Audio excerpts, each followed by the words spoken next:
Alright, everybody.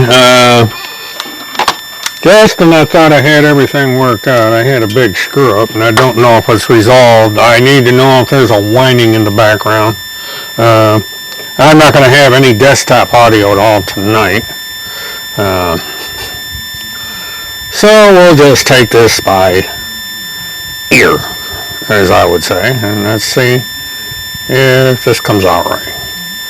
Alright, hello everybody. How you doing? It's little old me going at it again, and okay, let's try this again.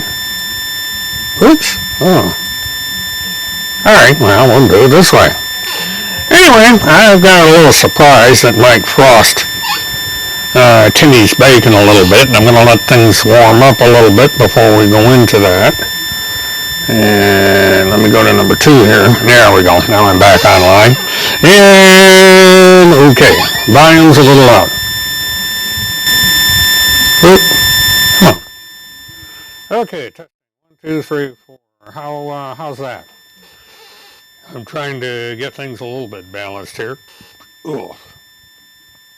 And I'm running back and forth between the cameras, so give it a little bit of time to work its way in here. And yeah, I forgot to set the bit rate again. Oh well. I gotta figure out how to do it on this thing. Ugh. Okay. Let everybody work their way in here.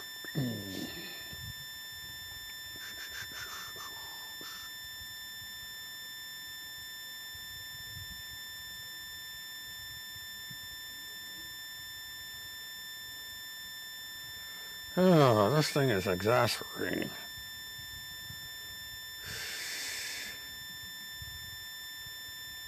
There we go. I'm going to have to start writing these commands down for this thing. Anyway, once things get... I was afraid of that. Let me know if the pitch goes away. Alright, did we lose the pitch? Or not? Because that's a problem I'm having and I don't know what's causing it. Or something leaking in the system. And I don't know what is going on.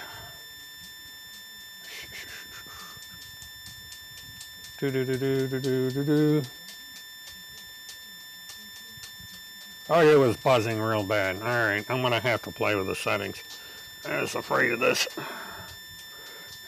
I thought it was the headphones. Maybe it's not the headphones. So let me plug the headphones in. See if I can resolve this problem. Aggravating.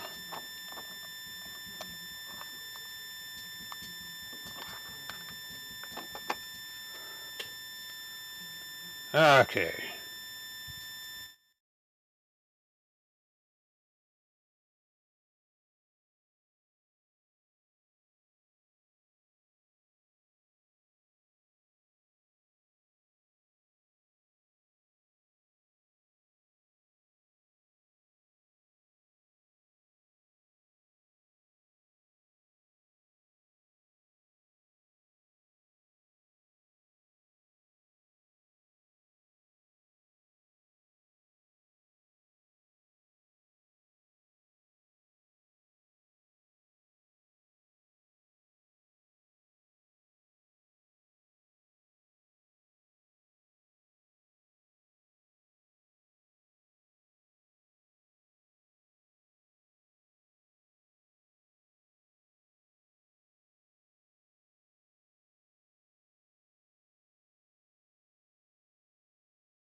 Testing 1, 2.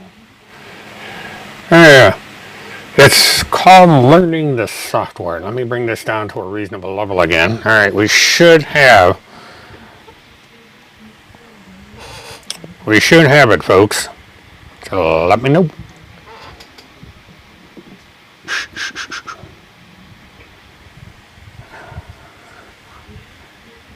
Okay.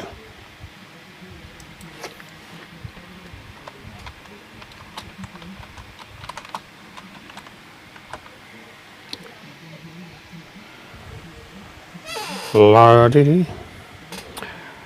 Well, all the meters are bouncing around now. If I could just get audio going. So this is strange. I've got it going into the room. Okay, now we're off. Okay, let me get rid of these damn things because I don't need them. Once I get the audio established, I don't need them. Well, I went and did a little project. As you can see, things are a little bit different. But, you know, it's one of the reasons I'm running into trouble. I thought I had this thing set up today, and for whatever reason, my settings just went out the window. But we're back in business. But I came up with something, you know, since Tim Holmsess likes to talk about wolf packs, and, you know, we're on this wolf pack list, I figured, well, a little bit of a drum roll here since I don't, where did my cursor go? Yeah, well, there you are, flying around like a little mosquito. Okay, everybody, welcome to the wolf pack. This is going to be our new title once I get it worked out, but we are now the Wolf Pack for Truth. So anybody that wants to be part of the Wolf Pack for Truth, all they have to do, all they have to do is go back to me. Get back here. My wolf ran away. And all you have to do is, well, there I am back. Where did it go? Oh well. I had a like and subscribe button on here and it vanished. So, oh well.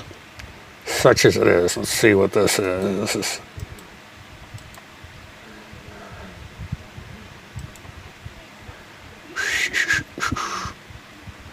I wonder where the hell it went. Anyway, there we are. All you got to do is like and subscribe and join our little wolf pack. And I'll leave it up to you and Dodger and all the other folks to sit there and decide how you want to do that one. But we're now in the wolf pack. And all we got to do is we're going to have a contest, I think, eventually, because we got to name our adopted wolf here. So anybody that wants to figure out what we're going to call Wolfie here, I'll call him Wolfie for the time being. We'll figure out some unique name to call him. But he's going to be our little mascot. So everybody, welcome to the wolf pack. Oh! Yeah, we gotta have. I don't know if I've got. I'm gonna see if I've got my audio back. I tried. Whoop! Get out of there. Now let me see. Let's see. Put this. This thing won't move. There it goes. We'll cover this. I hate it when it does that. Get back there.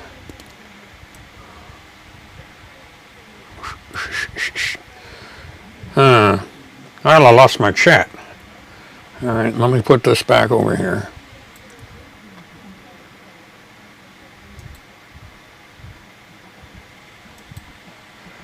Telling you, this software is giving me fits tonight.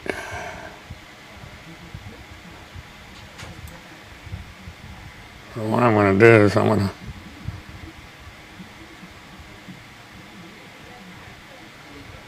Whew.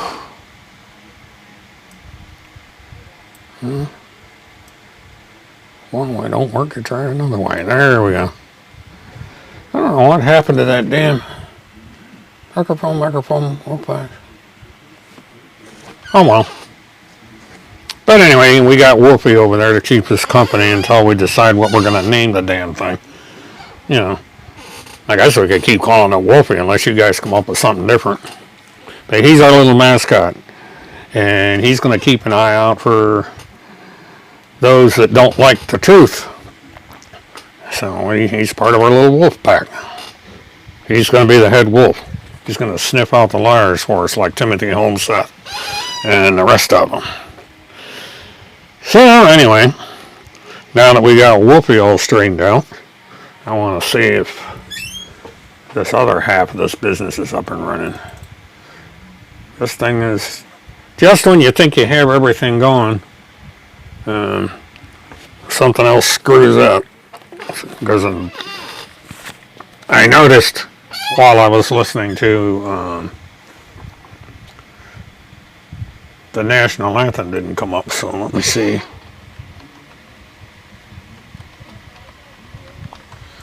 See what happens here.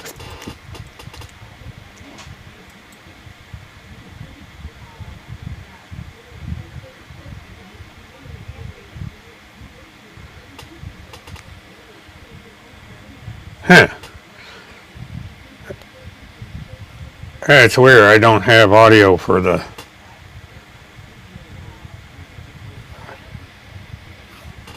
I'm going to have to work on this. I don't have any audio coming out. I don't know if you guys hear it or not, but I'm not getting any audio. Huh. That's strange. I wonder what happened to that. Lordy. Yeah, we'll have a little contest. See, you know, everybody gets in the wolf pack, and somebody can come up with a name for the head wolf. See if we can come up with something creative. Oops. Sound.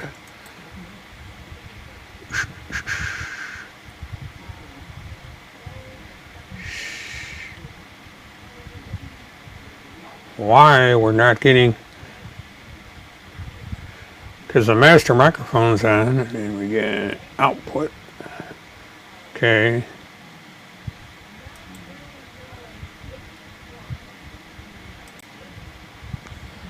Okay, am I still getting out? Because I'm trying to figure this out. Testing. Yeah, well, I've lost my headphones, but at least I've got that. So let me do this.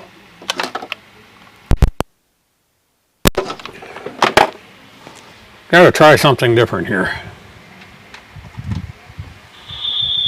Whoa! Sorry about that one. Yeah, well, at least I know I'm getting out.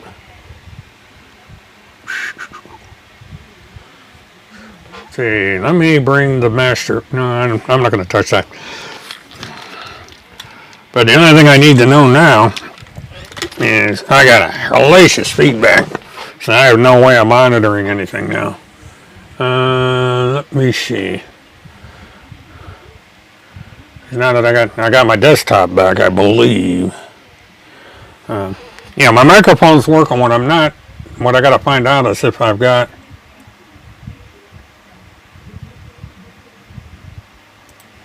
I got to find out if I've got audio.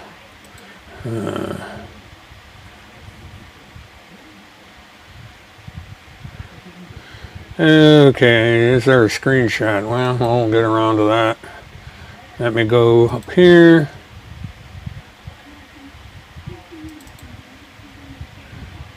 I'm going to be completely in the blind on this one.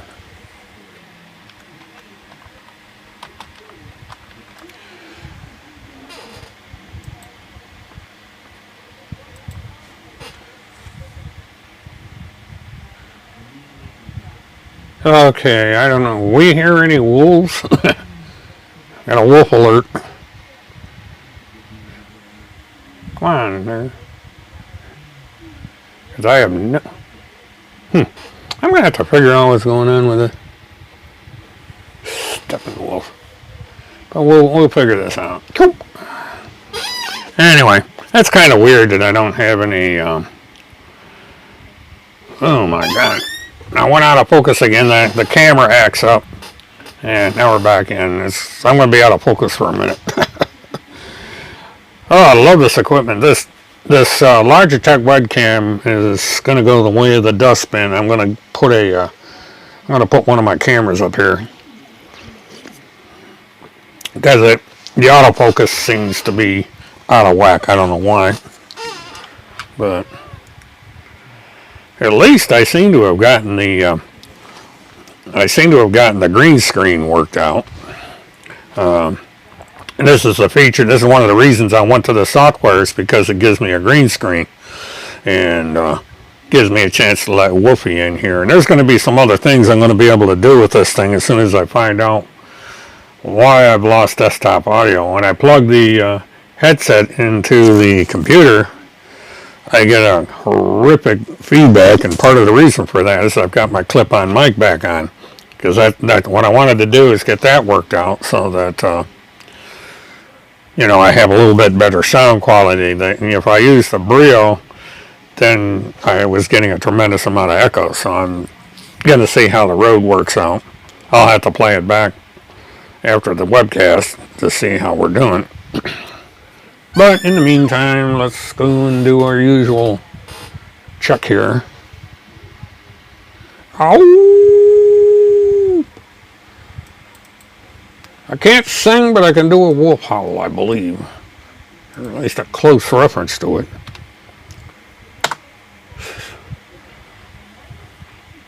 I could just imagine Dodger making a video about this. Oh, God.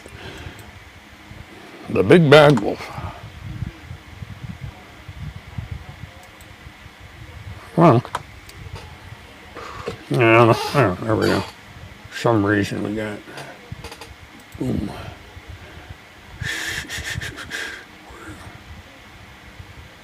Oh, that's why. Couldn't figure out where the hell.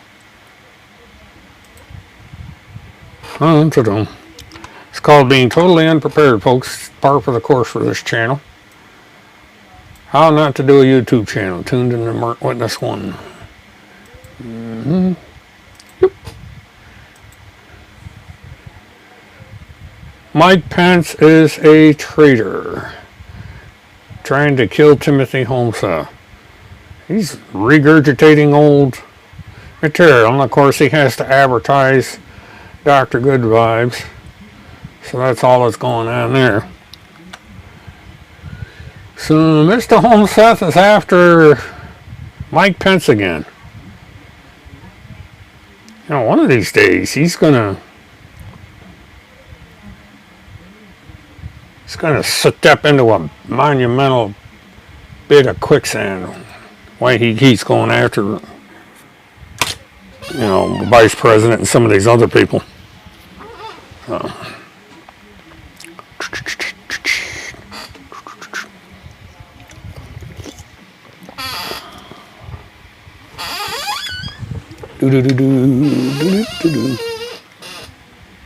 Yeah, I got to work on the video quality.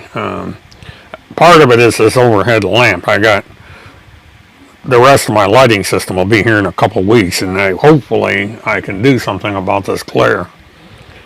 Because this, you see YouTubers on the other channels, and they're very professional looking, and I kind of look like crap. So I don't know, but we'll work it out.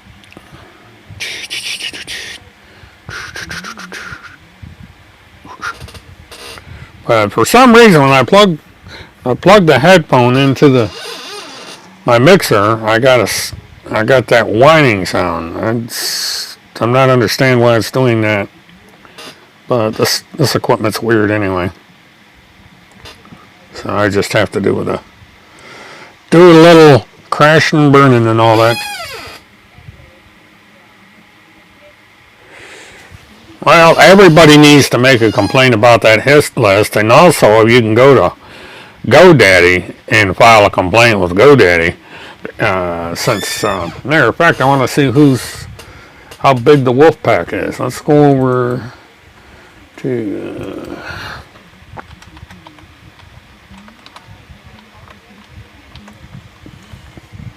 okay, let's see.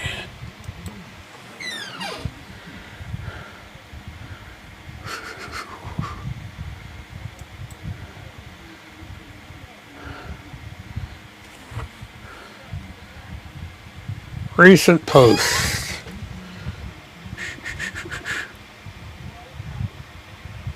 Okay, are they putting the list up over on that website that they created?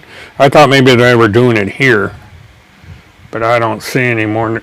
I don't see any more stuff here because I was reading over in the messages that some people had been added to the list. I guess I'm going to have somebody send me something over on Twitter. Because I thought he was putting it in here, but I don't see anything. Because I know this, he has put people's names on the Operation Boomerang post. Hello, John. Welcome to the chat. Everybody must be listening to Monograph tonight.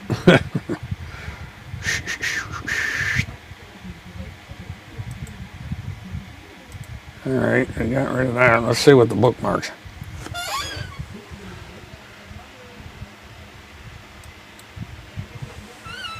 Okay, let's see what we got here. Alright, I don't see anything new in here. Let me read more.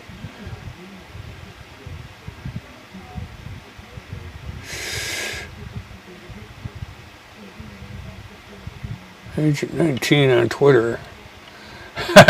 They got the wrong name for Agent 19. I love it. If only they knew. But I don't see any new names on here. It's all a lot of people I don't know. So it's like they put this thing up and then they just kind of let it sit. So I don't see anything going on over here. But if there's any new names, I guess we're going to have to keep track of it. Yeah, that Boomerang. Operation Boomerang. Well, we're starting Operation Lone Wolf. Or actually, we got to, it's more than one wolf, so you got to come up with, the wolf pack, I guess is good enough. We'll just say Operation Wolf Pack for the truth. Or Operation Wolf Pack. Whatever. Let you guys figure it out. Hi, Martha. Welcome to the chat. I swear I'm legally blind. Well, he seems to come in around midnight. The one thing I notice in most cases, it's either 11 or 12 o'clock when these people show up. Usually I'm on my second or third Pepsi by the time somebody shows up. So, we'll wait and see what happens. So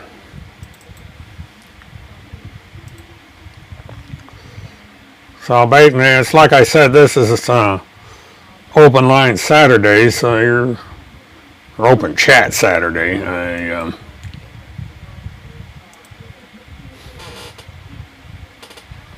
Free to just get in there and yammer away at whatever you feel like yammering about. New names on his list are at the bottom. That is Gray Moon, Divine, and I think there was one more that was new. Yeah, I was reading that somebody was put on that list and she had no idea how she wound up on the list. So, what can I say?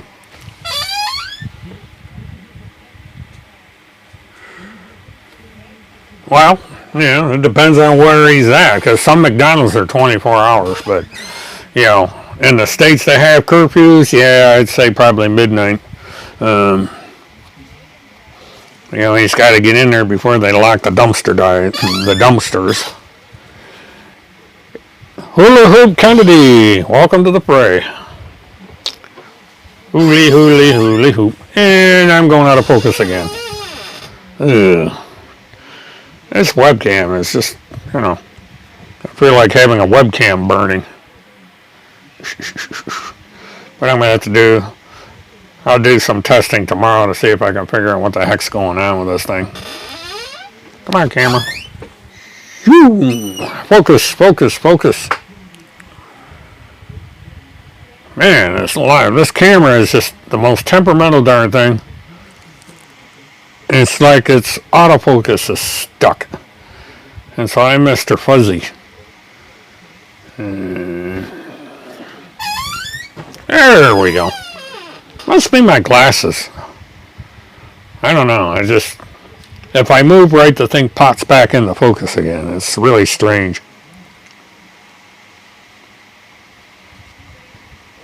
Gray Moon. Oh.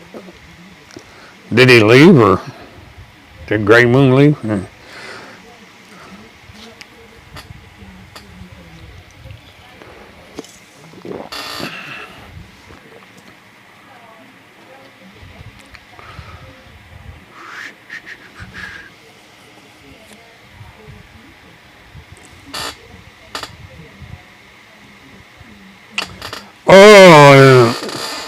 Oh yeah. Got to show you what the wolves are all about here. Hold on a minute. Let me get this thing out of the way.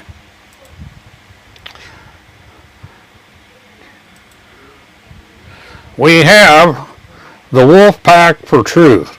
And what this is this is basically all of us getting together for the sake of truth. And so anybody that comes in here and wants to join or are on that list that's on that weird blog, you are now the Wolf Pack for Truth.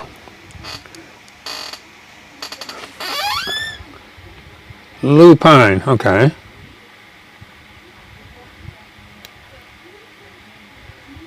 Well, we'll have to have a vote. What does casein mean? And yeah, I gotta get overlaid on me. That's funny.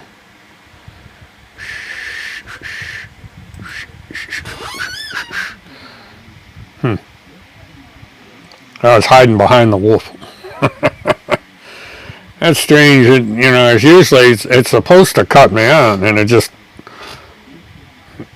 I overlay. Now I tried to get this to where I can be on one side, and there's the Wolf Pack for Truth.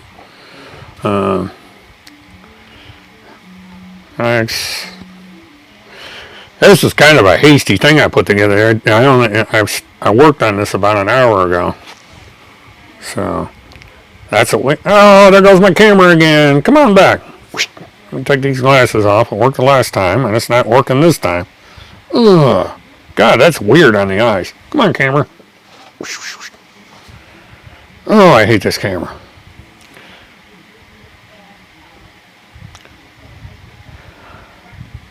Whoa. That is too weird. I don't know why the camera does that.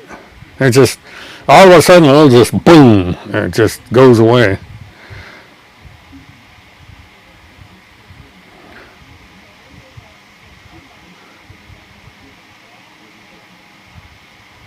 Werewolves of London. Oh boy. I think I started something there. Man, I'm gonna cut this out for a minute. Because that camera is just acting crazy. Wow.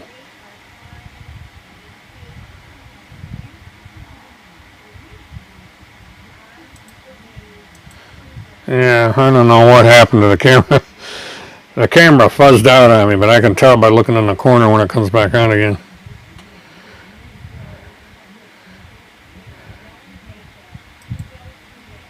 Ooh, peekaboo. Wow. I don't know what the heck's going on here. Well, you guys stare at the wolf. I'll be back in a minute. I'm gonna go. I gotta go visit the porcelain god again. Oh.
Well, let's see if the camera repaired itself now that I'm back.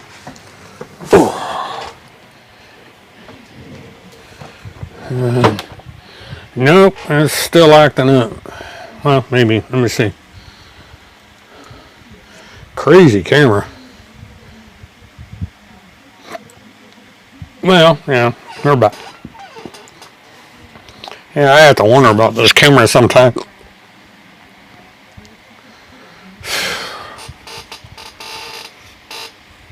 Werewolves of London. Well, I didn't miss anything. Hey, Don, how you doing there? Welcome to the Wolf Pack.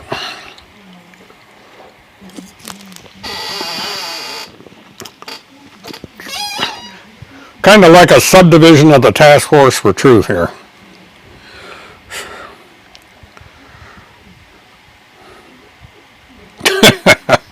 Ow! Sit there and howl away. I'd have a lot of fun tonight if I could get the audio straightened out on the computer, but for some reason, all my sound system got all messed up. I finally got the wireless mic working, and in the process, I screwed up the audio on the computer. So one of those things. I know I won't be earning a living as a sound mixer. A little old for that stuff anyway.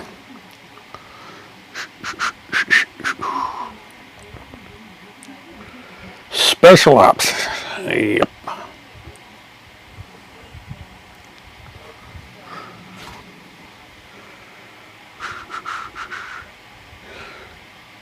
Well, wolves are wild dogs, apparently.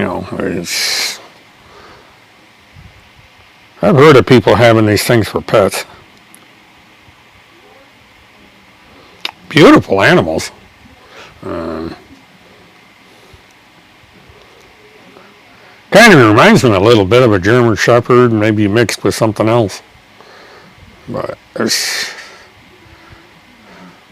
we got a few of them running around down in downtown Orlando. They've been eating cats.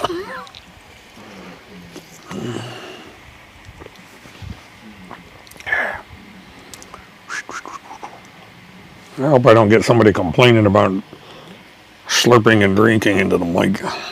That's a bad habit of mine. Mm-hmm.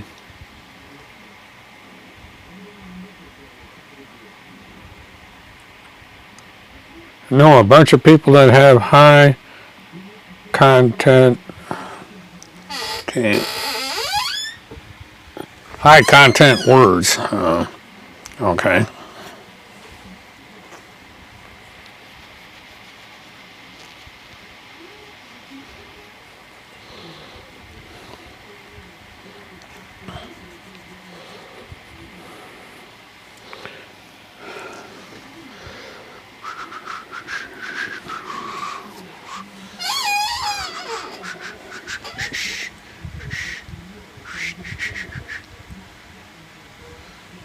All right, now I've lost.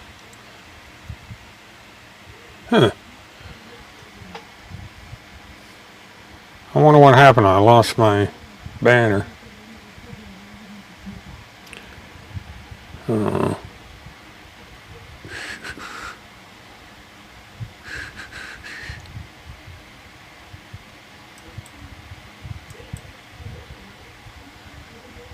wonder what happened over there. Okay.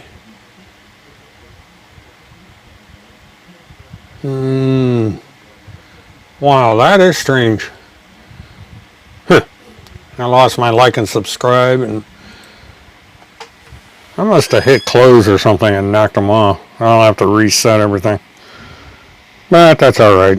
We're on a learning curve here.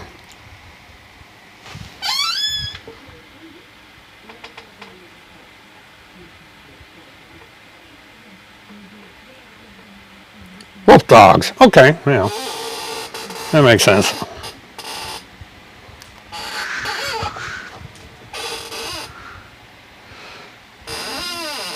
I wonder if I can zoom this out. Is that...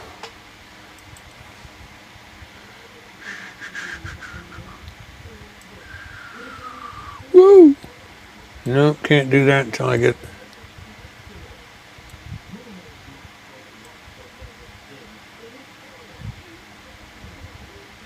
Yeah, I'm going to have to stick with this for now.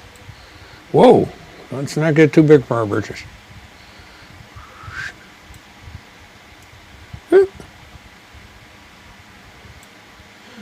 And let's see, if I pan X,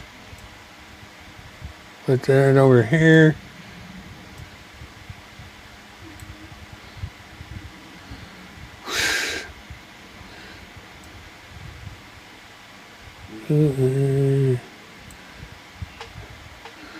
Not doing what I wanted to do here.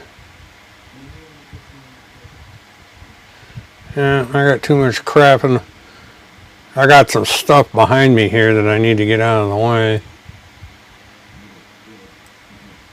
Whoa. Don't rock the boat. Oh. Come on. I got back on the level here. Shouldn't be playing with this thing while I'm live on the air. Looks weird. But I've got a... I tore down my old backdrop, so I got the blanket and an equipment rack behind me on one side, and I'm at the edge of the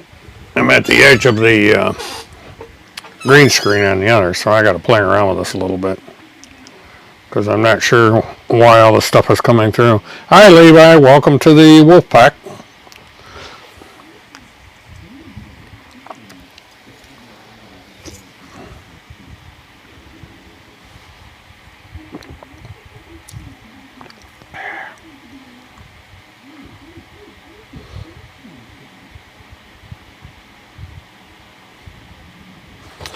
Yeah, I'm wondering what happened.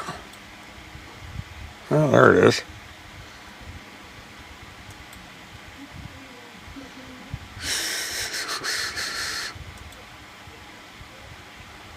Well, this is just being a little irritating here. Boop. Wow. All right.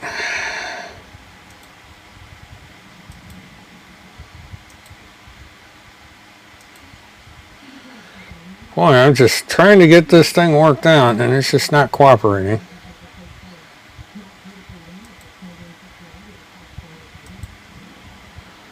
Come on there, Wolfie.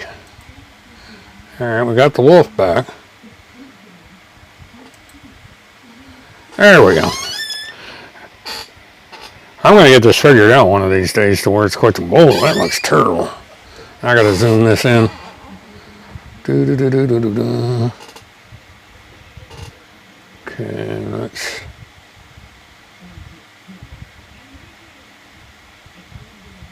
Yeah.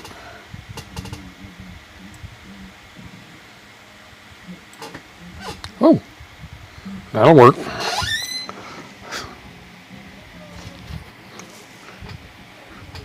Gained a few pounds, but at least I got the crap out of the picture.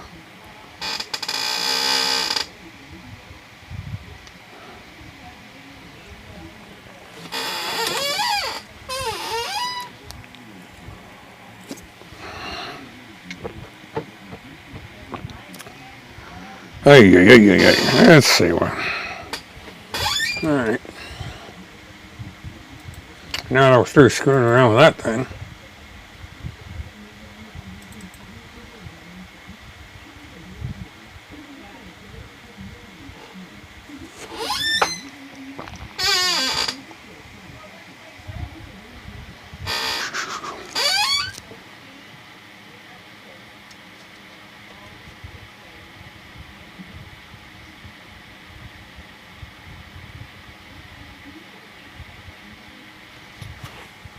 Wow, that's just too bad. It is fake news. You know, they're going to start cutting, you know, of course, you know, who owns fake news or owns Facebook, so that's going to... Thanks, Levi. I'm on a learning curve here. Eventually I'm going to get the hang of this stupid thing. This is pretty sophisticated streaming software, and I used it years and years and years ago, and now I'm learning it all over again. Now let's see. I've got Wolfie on number 1, so let me pull this up.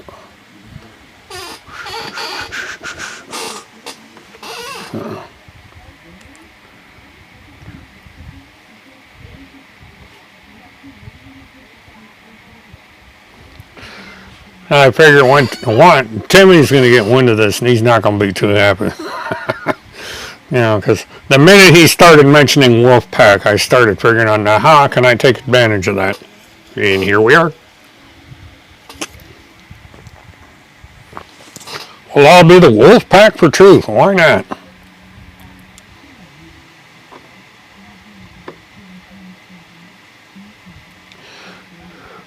Well, it's going to be kind of hard for the homeless to the social distance. They ain't got. Matter of fact, there was a commercial on about that, about the homeless having the social distance.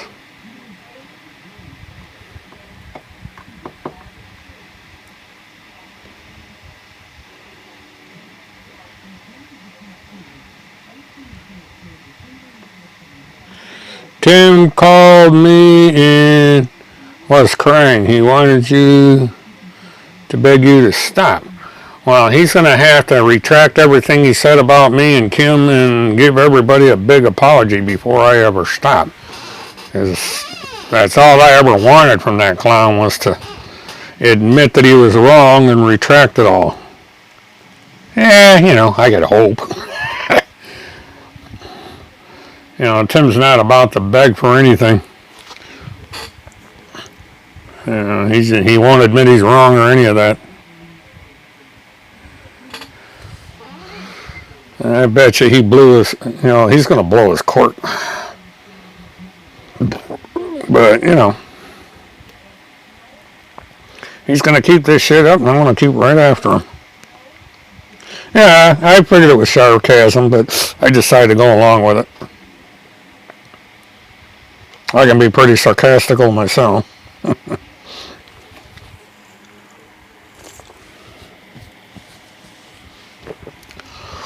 But the hits keep on coming. There's more stuff that keeps coming out about Timothy. I mean, it's just every time I turn around, there's something new. So somebody's doing some serious digging.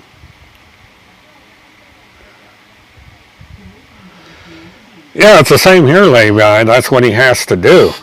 And, someday he's going to have to do it whether he wants to or not anyway, because eventually they're going to catch up to him.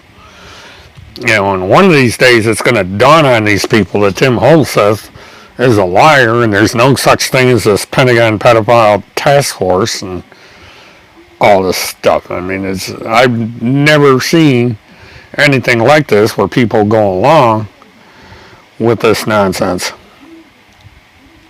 But, it's people are believing all sorts of strange things lately, and I got to watch the volume here.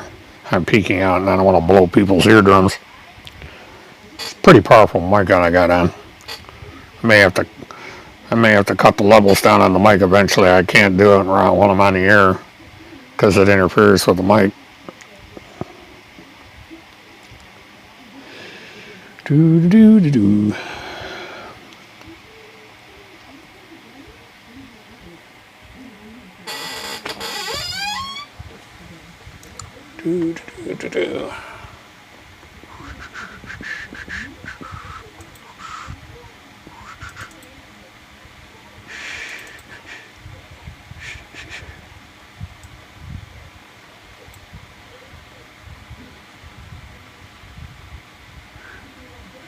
Out.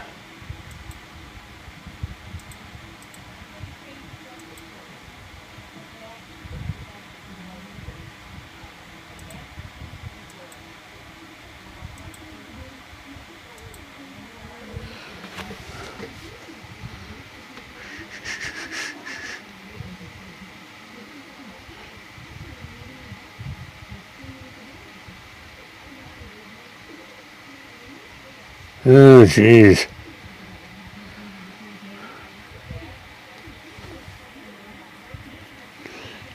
Yeah, I tell you, there's some pretty whacked out people in the world.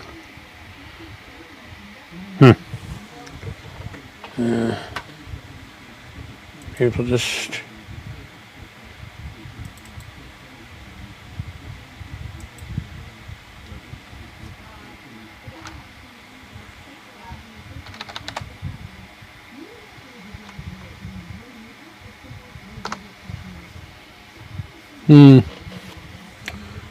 Goodness gracious.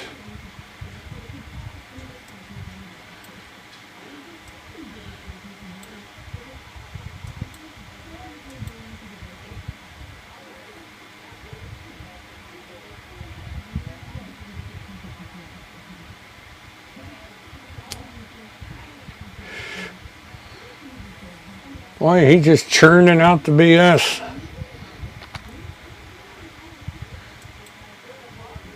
They were not meeting about pedophiles.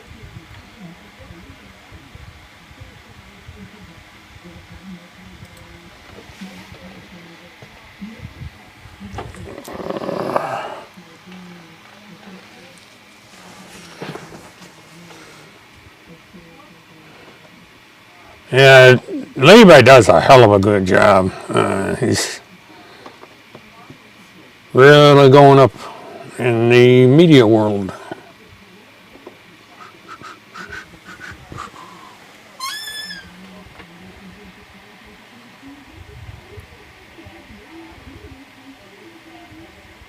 Boy, that TV's loud. Oh well. My chair is loud too.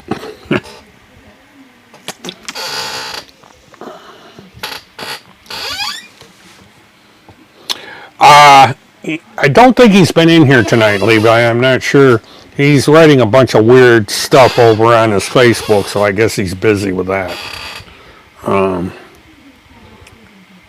There's no telling what's going to happen. Usually, I don't get visitors until, well, 11 o'clock. I might get somebody now. If I'm on the air at midnight, somebody will probably pop in. The troll last night popped in just before midnight. That was a big troll night last night. And they were coming out of the woodwork. Either that or it was just the same one. But, we'll see what happens.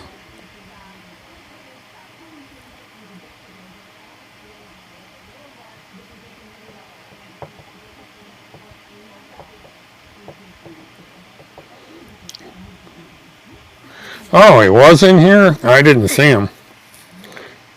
I was busy playing with this train wreck of a broadcast, so I probably missed it. He's always vulgar. But I'll go through the chat log, because I figure there's one in every crowd. So we'll see. But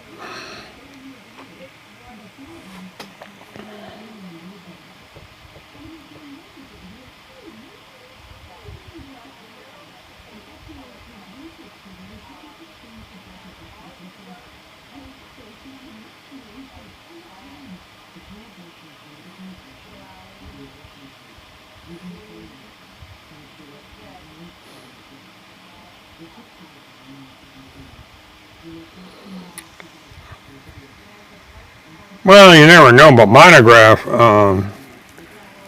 he pushes them out real quick. I tend to play with them a little. I missed him, Nan. I don't know what his name is tonight.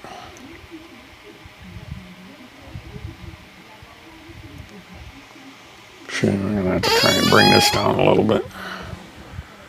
I'm just a wee bit loud. All right, maybe that'll calm it down a little bit.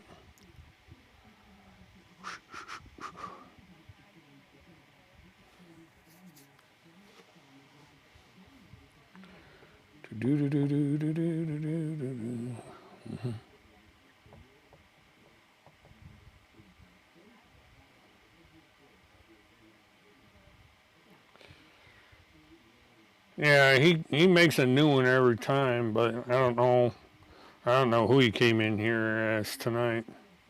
I'll have to go through the chat and see who came in here.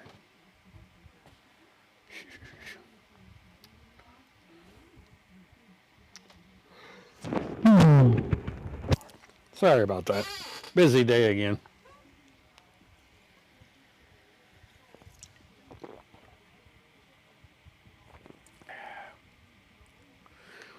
He uses Task Force a lot, and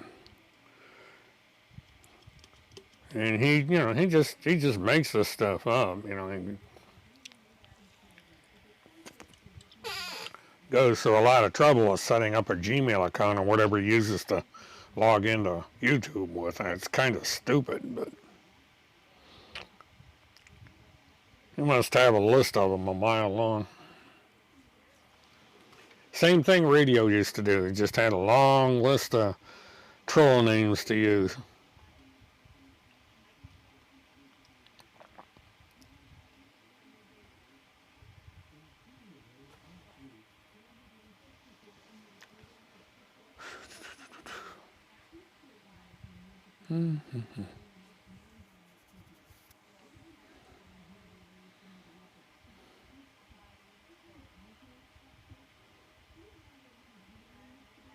Yeah.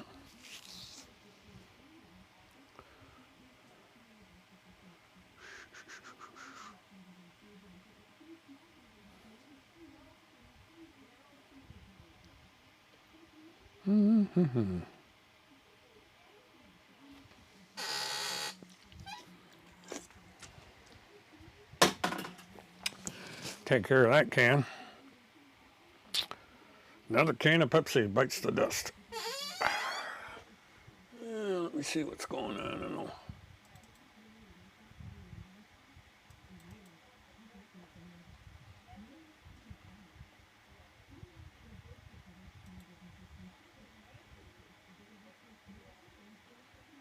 $185 watching.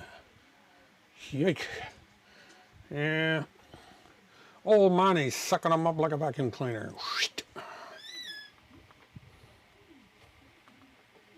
So everybody's probably over to Monty's.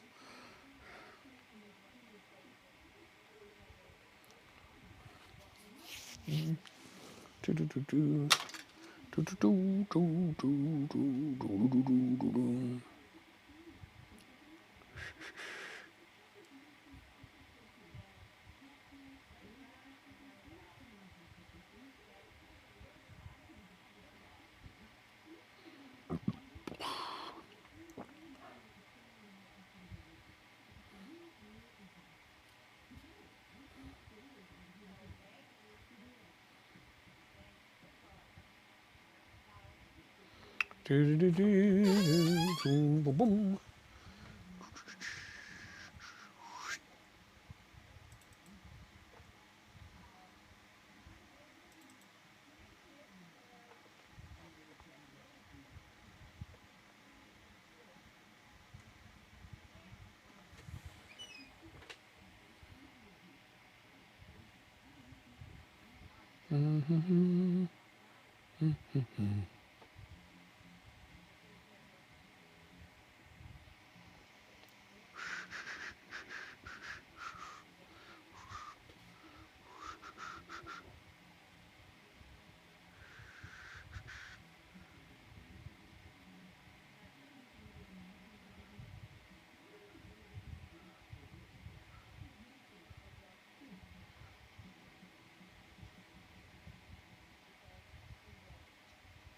I'm gonna tell you, this thing's overly sensitive tonight. I'm picking up all the background noise. Wow. But, as I get going on this and weed out how this software works, I'll get the hang of this. Because the next step is to put one of my other cameras up and see if I can eliminate this sorry imagery. This video, or this camera is not rendering very good. I think part of it's this damn light, because it's not a filtered light. It's, I got a couple filtered lights coming that's will hopefully address this situation.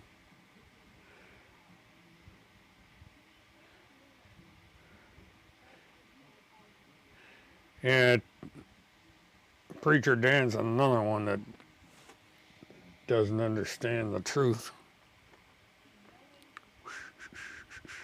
Oh! Oh, oh, oh, oh, oh. The dog howls. Oh! If I get Amber going, she howls. Takes a while, but once I get her going, that dog is... I think she's a wolf in dachshund clothing.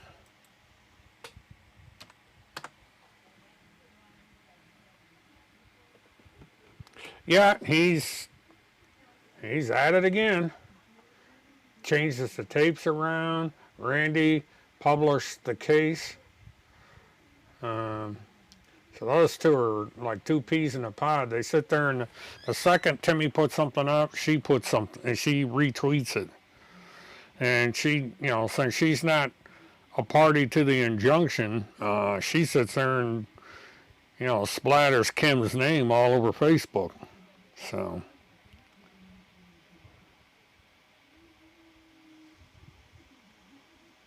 And you wonder why his people can't hear.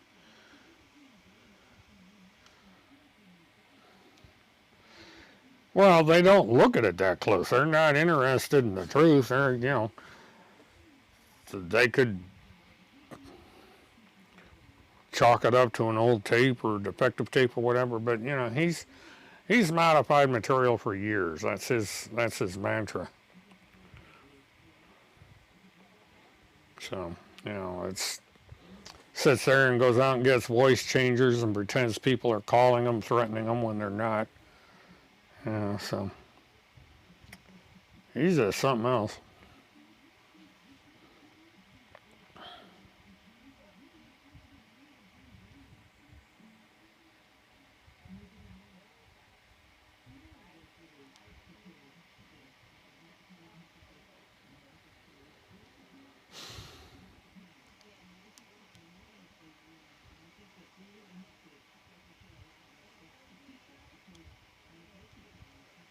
Oh yeah, if you engage these people, they block you. It's just, even if it's, they just block you no matter what, because they can't afford to have criticism. And they don't want to cut off the cash flow.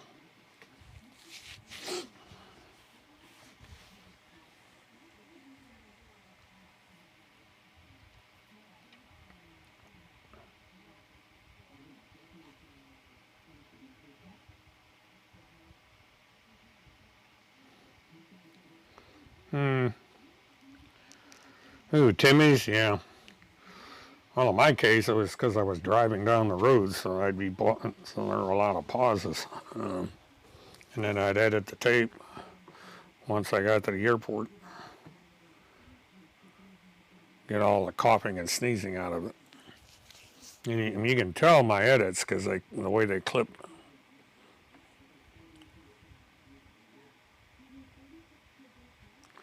Yeah, that must have really hit him.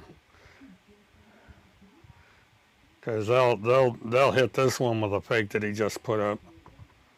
And, eventually Randy's going to get hit with a fake disclaimer because she's retweeting it.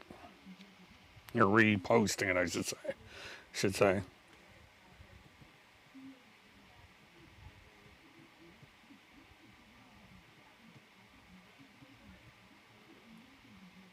Yeah, I don't think that went over too good. Yeah, he doesn't like seeing stuff like that. He does not like being called out. All right? Yeah, play you pay, as they say. Yeah, if you're going to lie to the public like that, you're going to pay the price.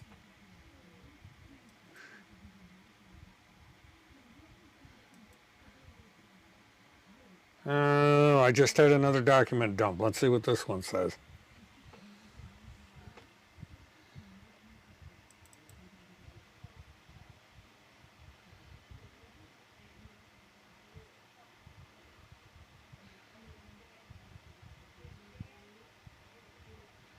Looks like this is the 1962 one again.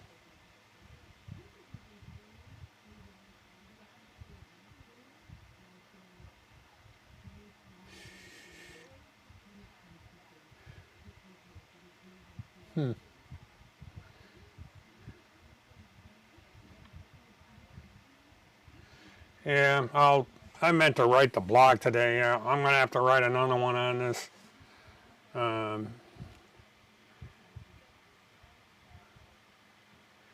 This goes back to when he was 14, apparently.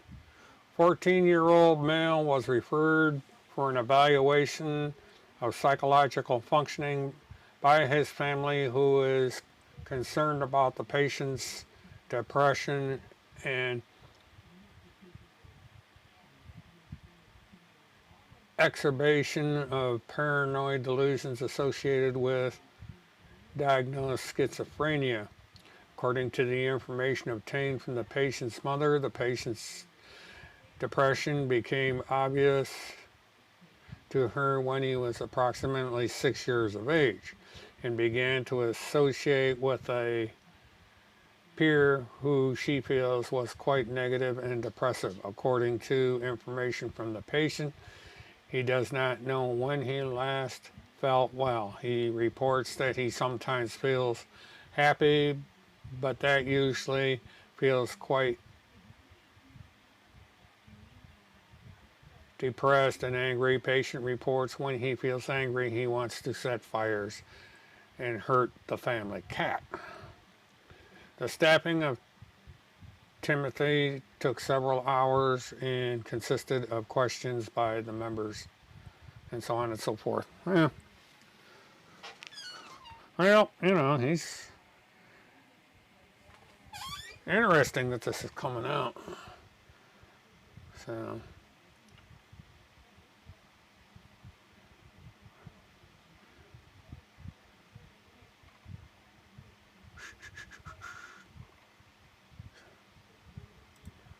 but I'll try and get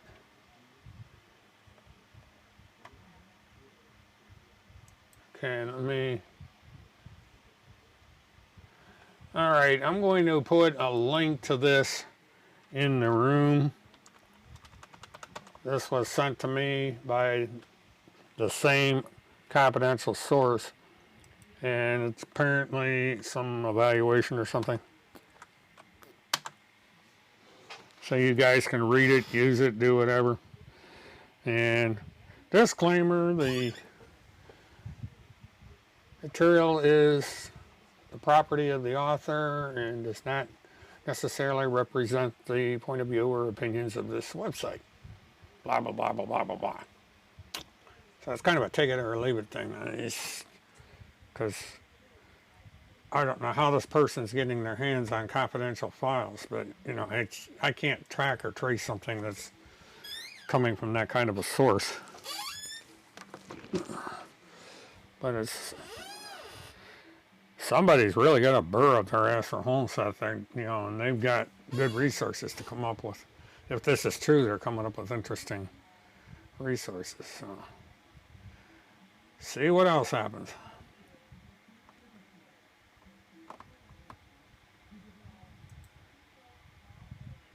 Okay. Caught up on that one. Oh. Yeah, it's just all of a sudden out of the blue I'm getting all these reports. I'm not sure what the deal is, but, I just pass it on. Let everybody judge for themselves. What's funny is Timothy has not addressed any of these. It's like he's ignoring them all. Kind of has to make you wonder, because if, you would think that if they're not true, he would be screaming for the rafters, but he's been strangely quiet since this material started to go out. But, that's up to him. Maybe he thinks of it, he ignores it, it'll go away.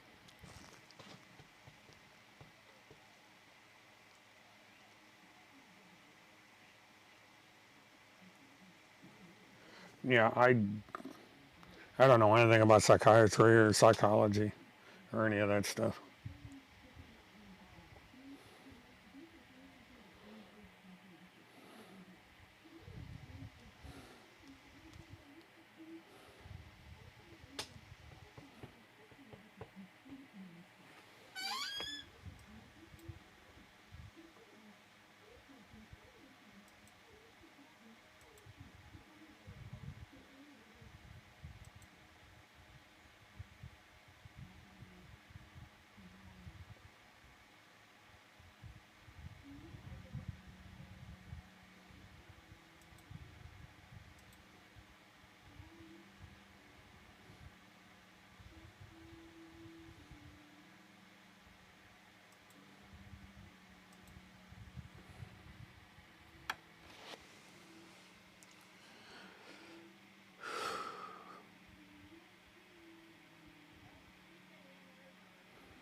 It might be. I don't know.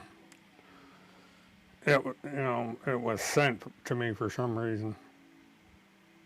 But language sounds the same.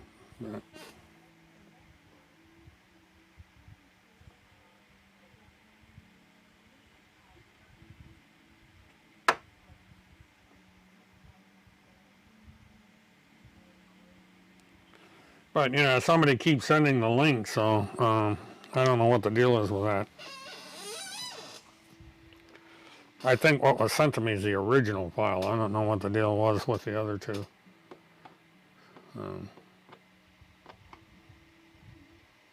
But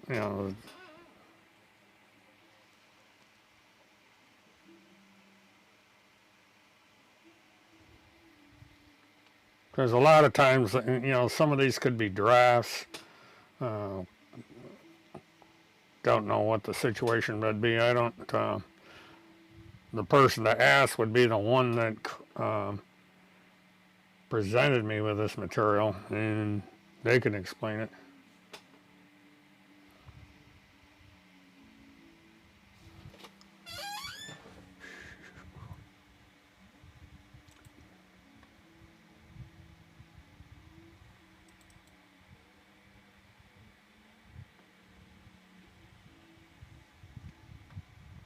But again, he's admitted in his book that he started at least one fire. So he does have a history of arson. The book is the proof, so there's no telling, what he hasn't told anybody. Something's happened in life where he was drinking to that extent, that young. I mean, he was really, from his book, he was really in bad shape.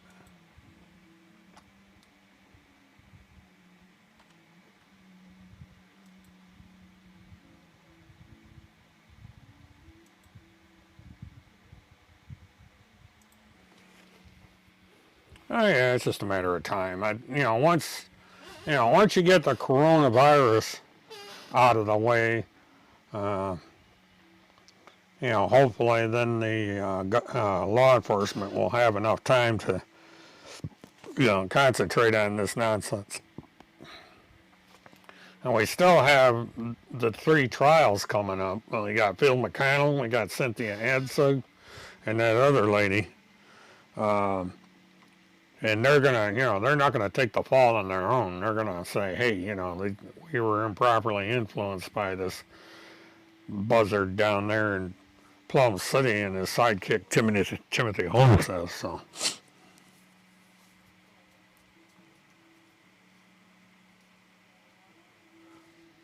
You start running around, starting fires and stuff, and I do believe there's a number of unsolved incidents of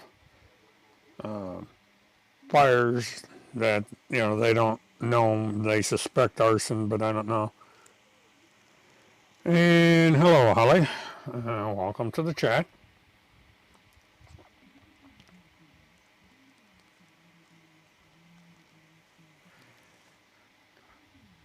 Yeah, sociopaths, they just engage in erratic behavior. They have no conscience.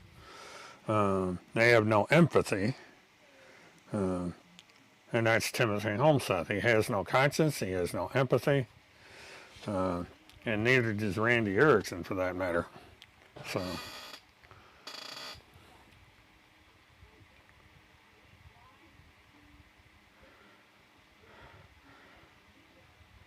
yeah, this has been going on. Homseth has been screwing around like this since 2009 with the Haley Cummings case. And, that's what's weird. We're looking at 10 years, and there's no telling what he was doing before this all came along. I guess he was suing the National Weather Service and other people. He just liked to sue things. He liked to sue people. Ooh, God, excuse me, folks.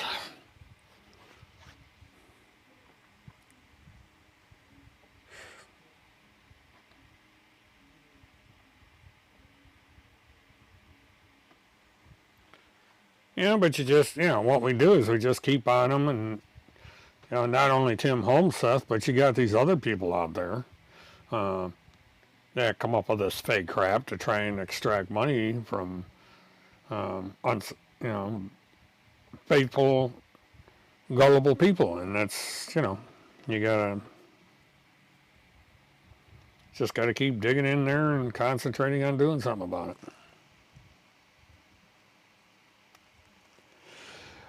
Uh, I think part of the problem was that um, he had gone through a very nasty custody fight between the son's mother uh, and stuff like that. And I think that when he saw there was this blonde, successful attorney, a female, involved with this high profile crime, he just went after her. It's um, the common denominator with these people is that they have been involved with the courts and they've come out on the losing end.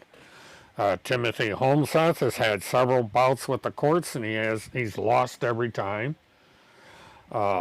Randy Erickson filed bankruptcy, and there's no telling what she's done prior to that. Field McConnell, he's had all kinds of problems with the court system, including the family, and he's got a burr up his ass over his sister because she's not only a Democrat, but she was the um, executor of the father's estate, and I guess there was some friction there. Chris Hallett and Kirk Pendergrass have both had problems with the court system. Both have been in jail for one thing or another. So, and Daniel, he's the same way. All of these people have had some situation where they've come out on the losing end. So they're going to come up with all this horse crap about the law. And yeah, she's a professional, successful woman, and it just drives Timothy up the wall. And she is a Democrat.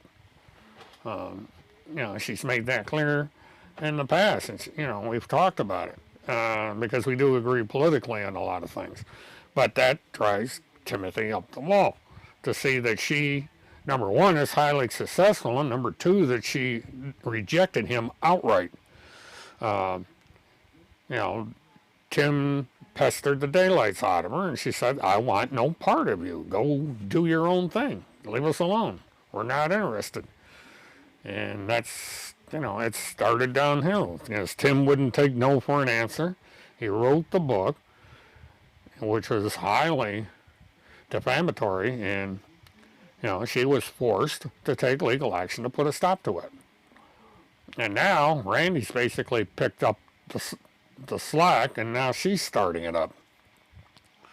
And I'm not sure what Kim is going to do about Randy, if anything, because Randy is just, she published put up all that paperwork for a case that's sealed in the state of Florida. So it's out there for everybody to see, but they're seeing that Tim Homeseth once again has put legal paperwork out there that makes him look like an absolute fool, because it's right there in black and white, the things that he's done to her. So he keeps digging himself into the same hole. But Tim recognizes a common fact when it comes to this kind of material. People usually do not read beyond the headline. They'll read a headline, they may read a line or two, but nobody's going to go through 1,500 pages, 900 pages, and now 580 pages of legal documentation. They just aren't going to do it. They'll leaf through it and they say, oh, that's supposedly proof of Timothy's claims, and they just, join his club. Just because a guy puts out 1,400 pieces of legal drafts doesn't mean it amounts to much, because a lot of it's rehashing and appeals and, all kinds of rigmarole that you come across when you get involved in a legal action. and it doesn't amount to crap. You know, the important thing that came out of it was Tim Holmseth was told to leave the woman alone. And he violated the injunction 4 times, served jail time for one, was going to go on trial for the second one, and he decided to bug out. So he's got 3 pending charges against him, and now a 4th for failure to appear in court, contempt of court. So there's no telling what's going to happen now.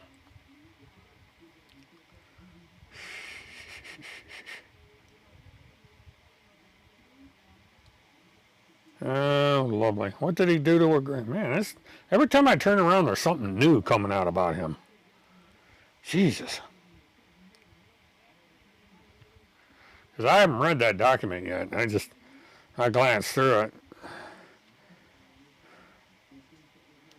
it. He probably went to these little towns, they have graves, and he probably knocked a tombstone down or something. I don't know. I mean... I'm going to go look at it.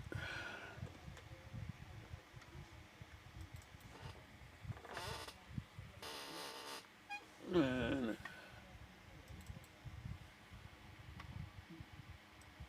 my eyes are getting worse. I'm going to have to get another pair of glasses.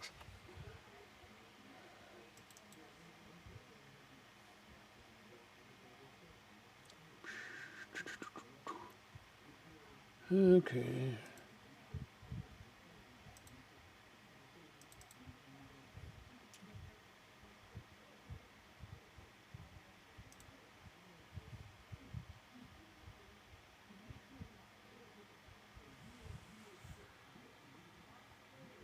Holy crap. His emotional needs influenced him to attempt the recreation of his mother by using the parts of the bodies from other graves. Yuck. Boy, if that's true, this guy is bent. Jesus Christ. Yeah, he must have thought this stuff wasn't going to come out because this is confidential stuff that they put up as a minor. If this is true, this guy is worse than we thought. So, have to see how that one turns out. Good Lord.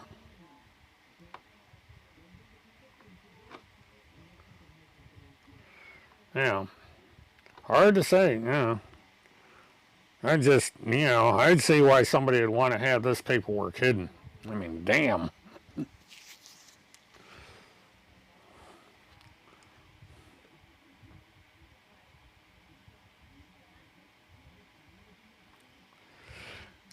Yeah, because he's adopted, so that must be his birth mother that that they're talking about.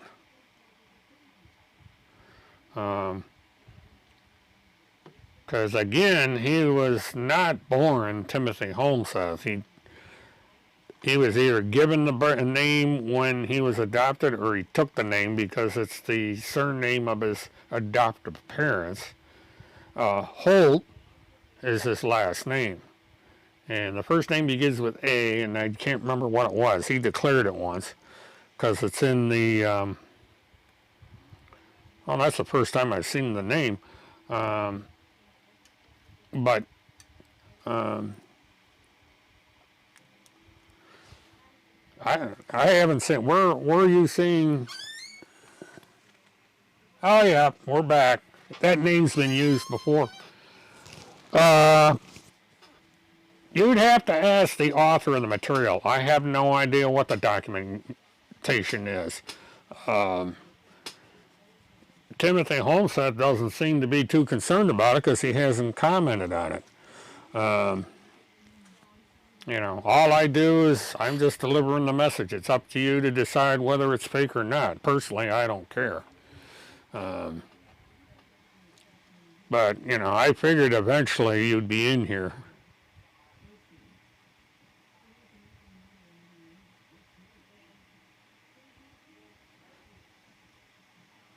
Well, let's see. It was the year I became acquainted with her, and that's I have not met personally Kim Picasio. I've talked to her on the phone, I've talked to her on chat, and that's the extent.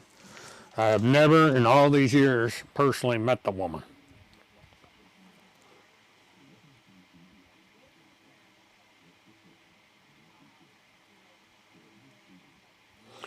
Well, yeah, you're right, Holly. I don't know where the material came from for certain.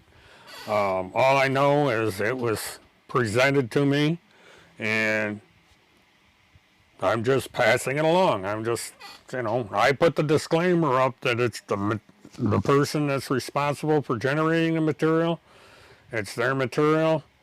I can't validate it because it's sealed. It's HIPAA material. I can't confirm it. So, because it's either his evaluations or the incidents where he's alleged to have been locked up involves a minor, so they normally conceal that sort of thing. So I don't know. This stuff just hits my inbox. None of your business. It's basically Social Security. You figure out what the Social Security is, and that's my income. We went through this before. You come in here and you ask the same questions every time.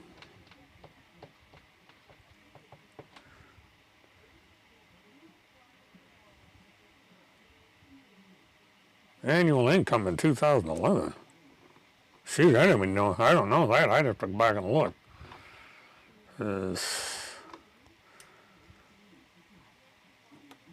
In 2009.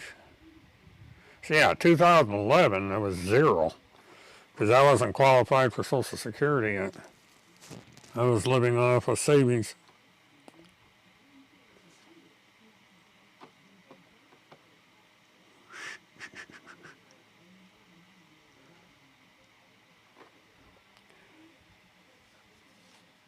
See, 11:49. Yeah, it's almost midnight. He usually comes in here about the same time every night now. Usually between 11:30 and 12 o'clock he shows up. So he must be done writing his fiction over on Facebook. Because he came in last night. He was in here around midnight. But he comes in, asks all these stupid questions. He asks the same ones over and over again. He seems concerned with my income and all kinds of stuff. It's weird. And it's... I wonder if he goes over and asks Monty any questions. That'd be a guess.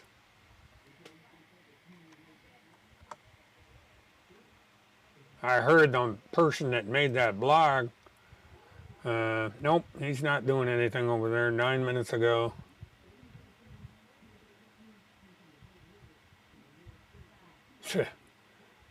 Fighting for the kids, the only thing Tim Homeseth is fighting for is to line his own pockets. People are dumb. They're being taken to the cleaners and they don't even care.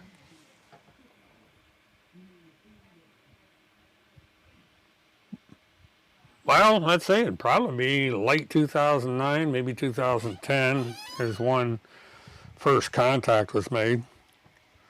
The best I can remember. Levi could probably answer that if he's in here.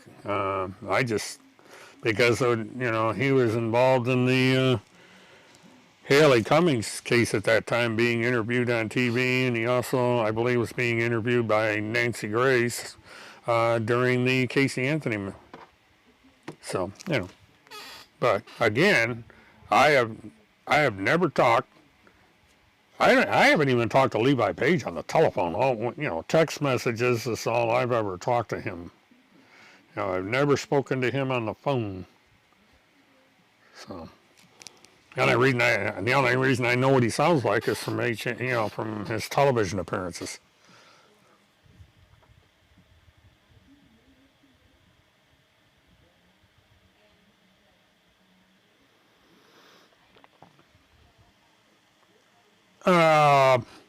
That was false information that was given out to people. mainly radio that started the argument between me, Alex Goddard, and a bunch of other people. That, people were spreading fake information. The chats came out. The fact that there was an unregistered sex offender in my chat because the sister didn't bother to tell me the history, and the fact that the sister defended the woman in my chat without my permission. Just a lot of garbage out there, and the fact that at one point I did come to defense of Timothy Holmseth against my better judgment. And once I learned the truth about Holmseth, I said enough of that. And also, part of the problem is that the blogger, Radio News, was running around playing all of us against each other. She was creating all these fake troll accounts just like yours, and they were stirring the pot. And that led to a lot of misunderstanding and everything else until it got cleared up and we finally got radio off the air. And so that's how all this stuff came down. And Nan knows about it because she was there through the middle of it. That was back when Tinkerbell and her sister, the Tinkerbell and her sister raised all kinds of hell, and then my administrator, whatever the hell her name, I forgot what her name is now. She came in there and ruined my chat. And I just said the hell with it. I just shut everything down.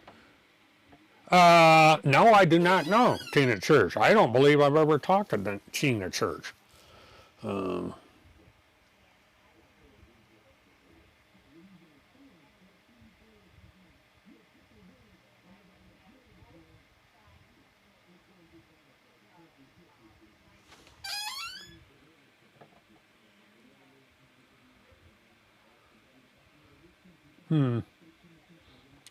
Wasn't the mother on cycle model after? I don't know who you're talking about.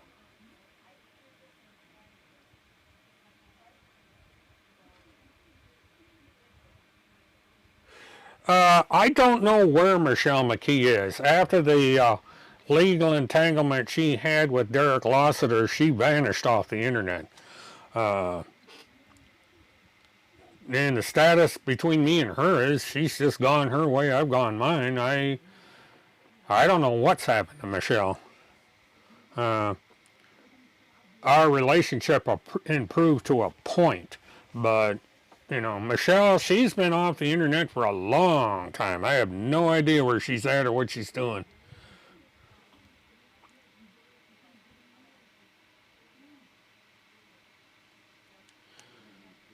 Yeah, radio was, she's just the personification of Tim Holmseth. Those two should have gotten married. Yeah,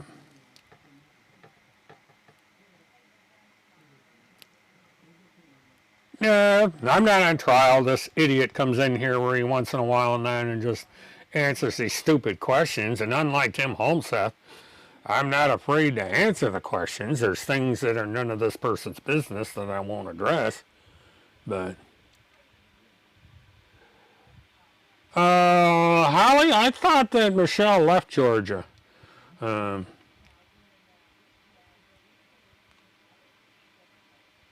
Radio DJ getting suspended from Twitter.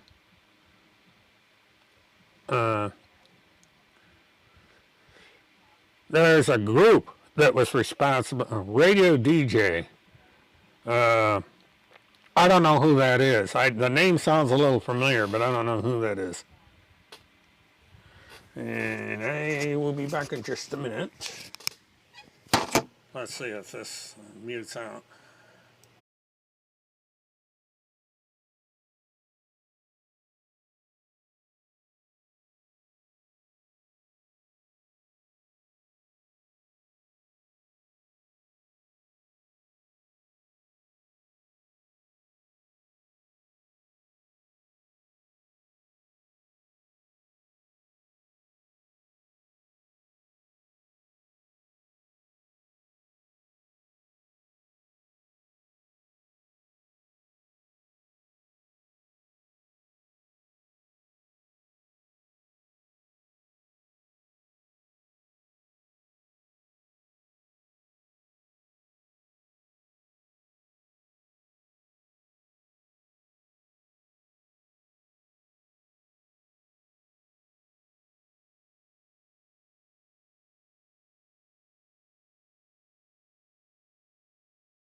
All right, there we go. I hit the wrong button.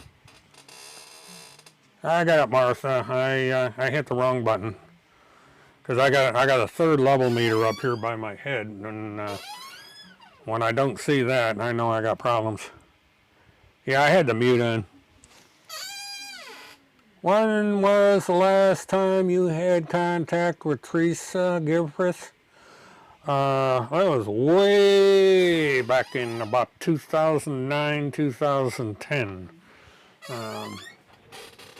We had a phone call and she hung up on me. Yeah, I already got it. I should be back online. At least I hope I'm back online. I got the audio meter going. Audio check. Let me do this. Oh, this thing is irritating.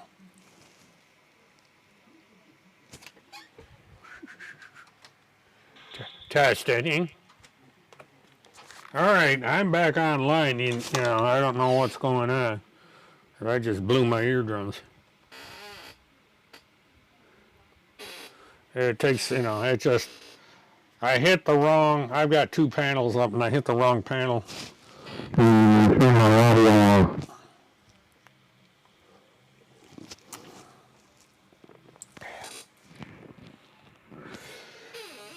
Well, what had happened is I had, this was back when 4chan was screwing around with the chats. And I had called the Orange County Sheriff's Department, or not Orange County, Lake County Sheriff's Department, and the Ocala Division of the FBI. And so they put a track and trace on my phone, and they put a hard drive with a built-in Wi-Fi, and they would call in from time to time to check on it because I was getting, yeah, I know it needs oil or something. And she didn't want to believe that, and she hung up on me. So that was the last conversation I ever had. She banned me from web sleuths, and that was it. So I think, oh well, you know, she could just, you know, with the contact she had, she could have picked up the phone and called and found out what I was talking about. But she didn't do it, so that's up to her. But do you have any ties to Marco Island, Florida? The only tie I have that I can think of is there was someone who claimed to be from, oh no, Marco Island. That's something different. I don't believe so. Wait a minute, let me think. Marco Island, that's on the west coast. There was somebody, I know there was somebody from, I believe it was over there, who used to come in that she claimed to be rich and had a townhouse or something. I don't know. It turned out to be radio. You know, radio was created like a dozen of these troll accounts, and they all had the same theme. You know, they had like Mert Defender and Mert, you know, it was all, anybody that made up the troll name had Mert in it. And then there were other names, and, you know, it was radio stirring things up. So, it's weird. But I don't believe I know anybody on Marco Island. You know, that's 10, 12 years ago. My memory's not that good. I can't remember yesterday, let alone 12 years ago.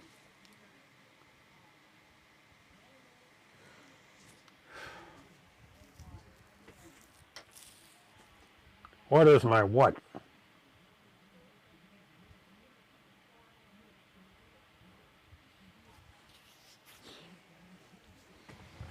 Do do do do do do. Feel like I'm on a quiz show. Do do do do do do do.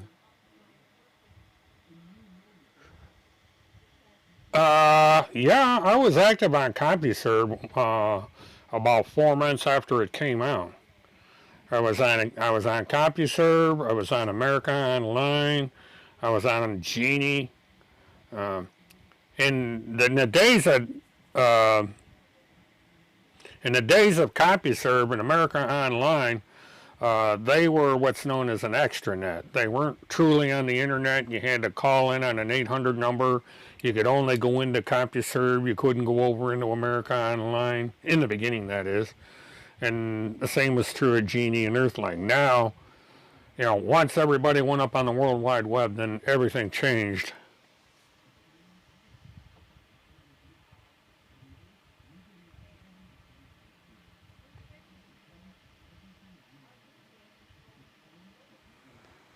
But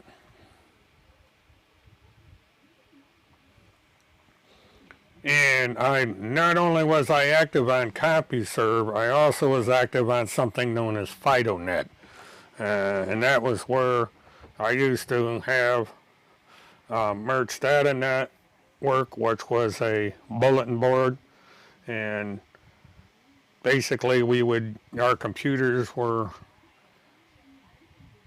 linked together by a rather convoluted way because we had to get around the long distance phone charges. No, I did not. I did not support either one of the Bushes.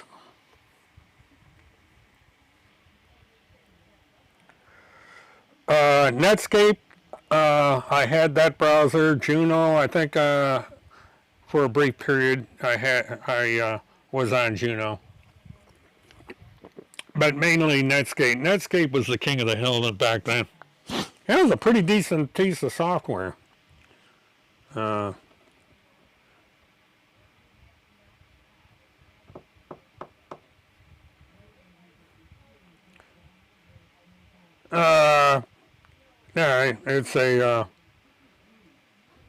a troll. It's a troll. It comes in here all the time. Does the same thing. Asks all these questions. No, everybody in here knows my political leanings. 95% of the people that are subscribers to this channel have the opposite political view that I have. But we get along because we're here for a common purpose, and that is, did you ever use IRS? It's IRC, I believe is what you're saying, Internet Relay Chat. And yes, I used Internet Relay Chat when I first started live streaming.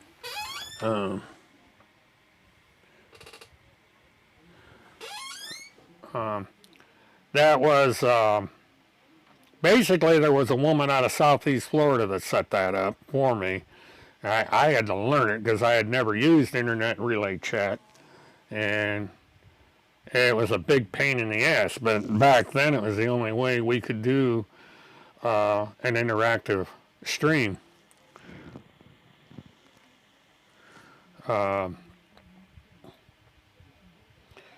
So the Internet Relay Chat I used on Ustream.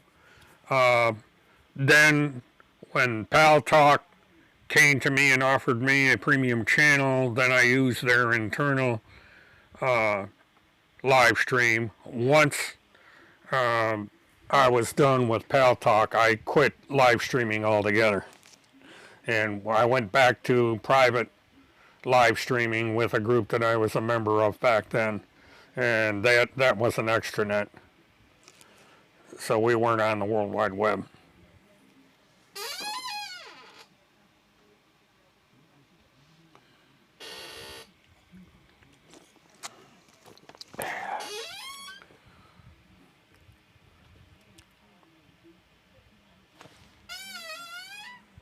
Do you remember Coldwater? No. You'd have to tell me what Coldwater is to kind of jog my memory. I can't remember that.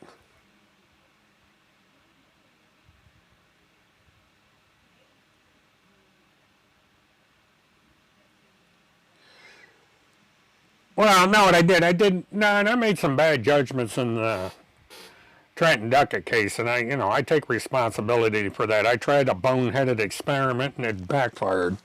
That letter, I got that idea from the Beltway murders that were happening, and the sheriff did the same thing. And I think that 3 or 4 people in the forums back then tried the same thing. And basically, I wrote an open letter, and it backfired. In hindsight, it was a big mistake. When was the last time I had an alcoholic beverage? Shoot, probably about 3 years ago. And it was wine. I don't drink all that much. Just don't feel like it. But I would think it was one New Year's, I think 4 years ago, I had a glass of wine. I do like sangria, and I used to drink, it's Mike's Hard Lemonade. Good stuff. Who is MD? Well, people make mistakes, and I admit when I make a mistake, and that was a boneheaded mistake if there ever was one. And I appreciate that, Nan.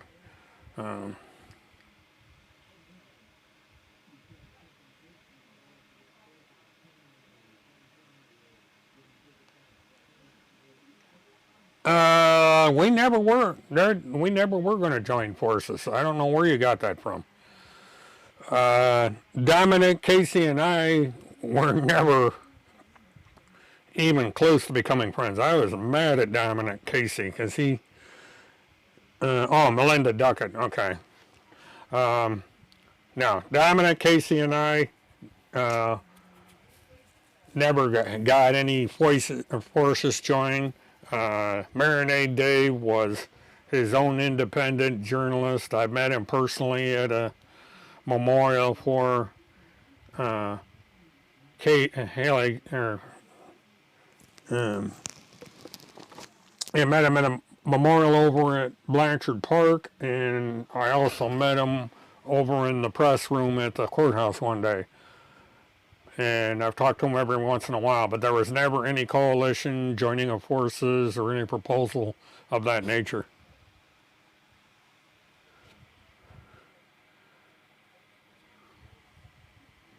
And I see that Marinade Dave is still on Facebook. I come across him from time to time. Dominic Casey, I don't know whatever the hell happened to him. He's like he's dropped off the map. I think he wrote a book or something, and that's the last time I heard anything from him. But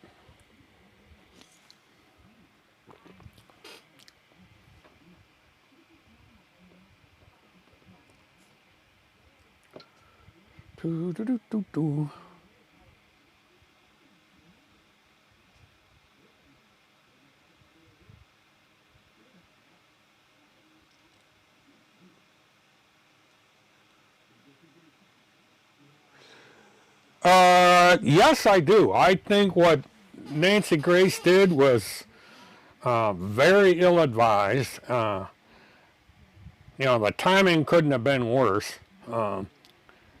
And if Nancy Grace had kind of backed off, we might have found out what happened to Trenton Duckett. This is the problem I had with Nancy Grace, is she probably made it so we'll never know for certain what happened to Trenton.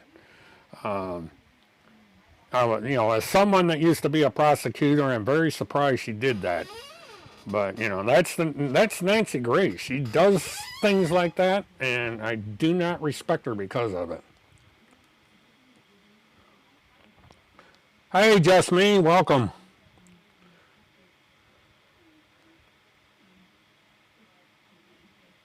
Yes, I have. Funny story.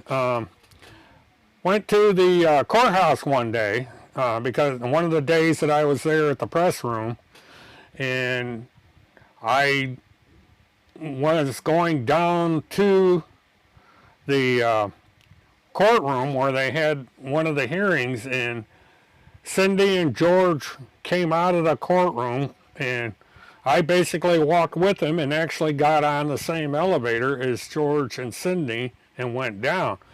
But I didn't say a word to Cindy, and she didn't say anything to me. And I also, there was a time out at Blanchard Park that while I didn't talk to Cindy, Cindy and Leonard Padilla got into a big argument because she was mad that Leonard Padilla was over at Blanchard Park heading up the search for Kaylee, and someone had given me a big sign to put on the windshield of my live truck, and George Anthony came up and took the sign away. And I thought that was rather strange, but they considered me to be part of a group of haters, and so they didn't like the idea of the sign being on my live truck. The only problem is that the Anthonys were not very popular for a long time. And it was worse once it was found out that the body of Kaylee Anthony was within a half a mile of the house. That just made things a lot worse.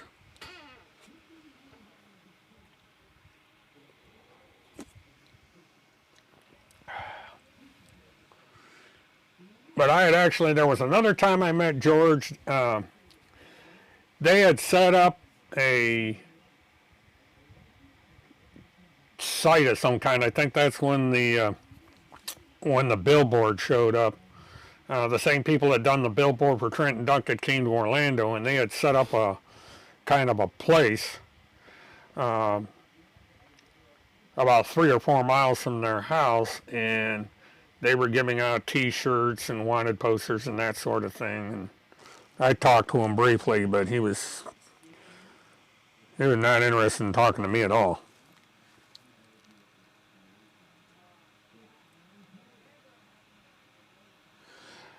Yeah, it really wasn't. We didn't have any words or anything. He just came up, took the sign, and walked away, and that was it. There was really not that much to it. I never got into an argument with him, never had any long discussions with him. I got on that list that said that we can't go to the private ceremony they had for Kaylee. No, I did not. I have never met Jeremiah Reagan. I think the only thing I've ever done is had text messages with him, but never met him, never talked to him on the phone that I am aware of. There was a bit of weirdness going around, back then, but I think radio was responsible for that incident as well. Yeah, I was friends with Leonard Padilla. He's an interesting guy. I was actually wrapping up. I had been over at the Texas EquiSearch staging area, the search site over there, and Texas EquiSearch was leaving Orlando, and that was the very last day. I was closing up, and I was not going to do any more live streaming on site in regards to the case, and Leonard Padilla got a hold of me and said, "Can you come up to Blanchard Park?" And I said, "Yeah, I guess I can be up there." And so I went up to Blanchard Park, and I was the only person allowed to go behind the scenes and live stream from their staging area where the divers were going into the river and stuff like that. So yeah, Leonard and Padilla and I were friends, and we still are, although I have not had any contact with Leonard since the one time I met him up at he went up to the Haley Cummings staging area briefly, and so I went up there, and he just happened to be there, and we said hello. But I've always been friends with Leonard. He's a character, but he's a nice guy too.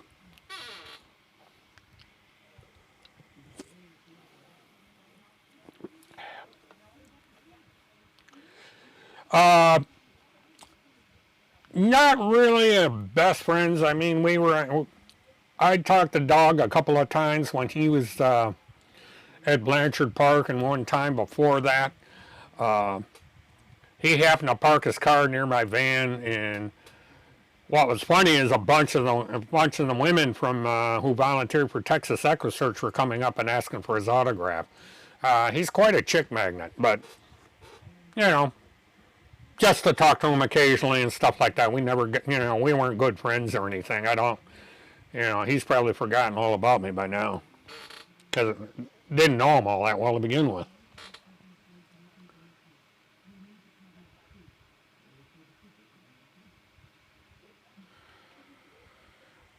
Well, Martha, the thing of it is, I think even though we did not like the verdict in the case of Casey Anthony, the jury did get it right because they could not establish cause of death. And because of that, they couldn't establish a link between the death of Kaylee and her mother, Casey. The jury was bound by the instructions of the court, and they were very specific. And you get into reasonable doubt, and they just could not agree. And, they paid a heavy price for it. I didn't agree with the verdict, but I understood why they made it.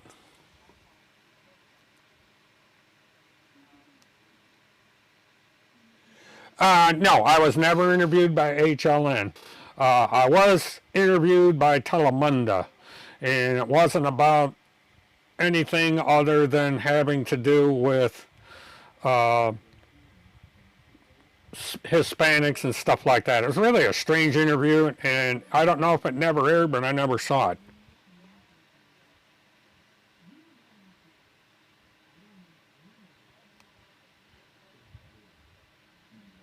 I don't know if he has or not, to be honest with you. I lost track of Leonard. He may have. He was older than me. So there's always that possibility, but I haven't kept track of Leonard. I haven't talked to him since that brief encounter at the Haley Cummings search site, so I have no idea.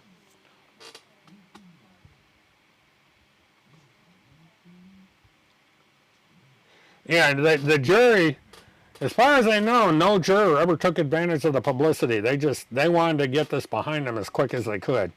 There may have been one or two that did interviews or something like that, but that's as far as it went. I think it's an experience that the jury didn't want to bother with. No, I don't. I think that it's somebody within the family that had something to do, whether it was an accident or a deliberate act. The meter man had nothing to do with anything. He was like a lot. There's a lot of people that thought that Kaylee was somewhere in the vicinity of where she was eventually found. There was a woman from Ohio that had a search dog, and rather interesting, there was a lady from down in the Fort Lauderdale area who also trained search dogs, who had a strong feeling that Kaylee was somewhere near the house, and it turned out she was right. She went right past where she was eventually found.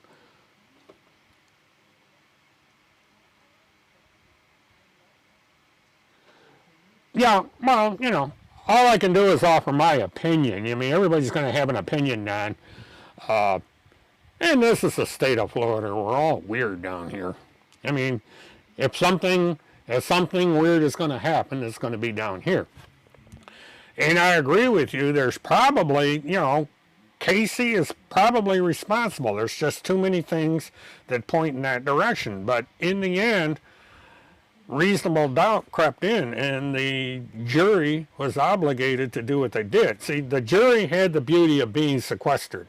They didn't hear all the outside stuff. They didn't hear the stuff that we did, so they could only act on what they were presented in the trial, and they could only use what was presented in the trial. And these people were from the St. Petersburg area. They had no dog in the fight, as it were. They're not from Orlando. They had to bust these people up here. So, in the end, it's about the best you could do under the circumstances. It was an extremely high-profile case, and it was one of the weirdest cases that we have ever had in Orlando.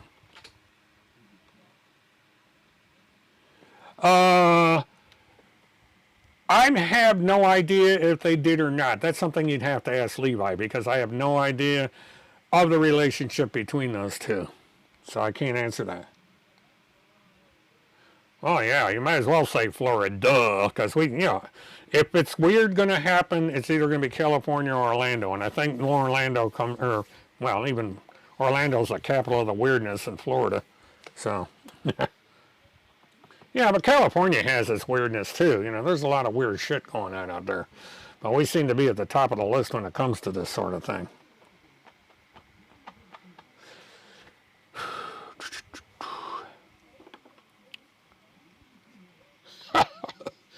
Yeah. Well, they probably smell so bad the dogs run in the other direction. Too strong of an odor, they can't stand it, so they run the other way. So if you see the cadaver dogs running towards you, just go in the opposite direction, and you'll find Timmy.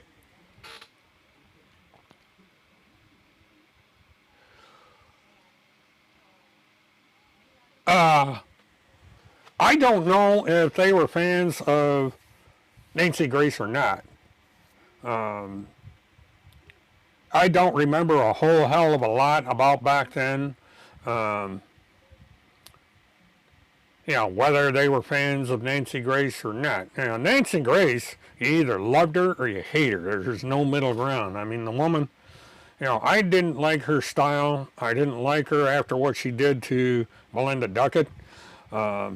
I just, personally, she's probably a nice lady and everything, but I just don't like her persona on television.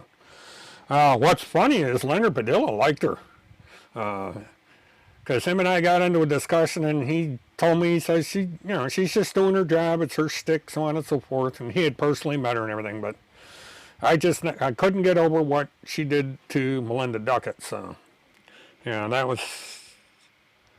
Am I friends with Joy Ray? Yes, I am. I feel sorry for Joy. I think that Joy went down a wrong path, because I do understand that she's concerned about her children and everything, but she went about doing things the wrong way, and she got herself in a bad situation. And the last I knew, she was still in prison. She's lost custody of the children, as far as I know. And, Joy is a little bit of a character, but she's a very nice person. Very, very nice person. And I have no ill will towards Joy. I think she's a real nice lady. It's just too bad she had a lot of stress in her life, and I think things happened because of that.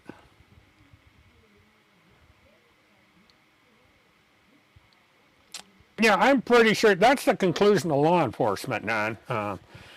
They pretty well feel that Melinda Duckett had something to do with the death of Trenton. Unfortunately, because Melinda's dead, the case can't go anywhere, so it's going to be a cold case permanently. It's never going to be solved. And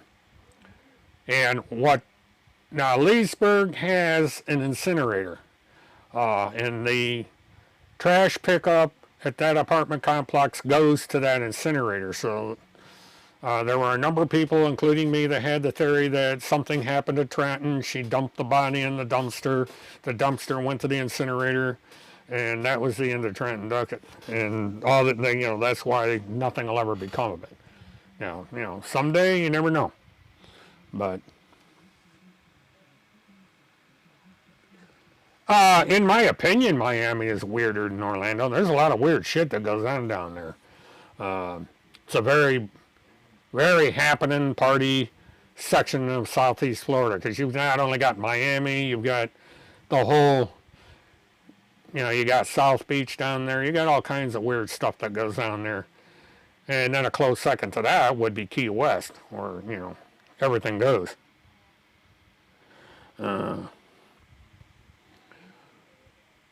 But Orlando's kind of like a middle ground. We're 50-50. We're half conservative, half liberal, and then there's a core like me that's kind of in the middle.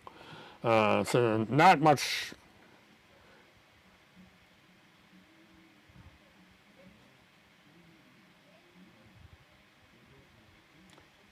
Am I weirder than Ted Bundy? God, I hope not. But the funny thing about Ted Bundy is he may have been weird, but he was a smart son of a bitch. I mean, the guy he was a law student. He knew the law backwards and forwards and stuff. He actually represented himself in court several times. But he was a sociopath. I don't go around killing people. He just, the guy was a serial killer, and, he just, for whatever reason, he killed people. So, I don't even want to think I'm even close to Ted Bundy.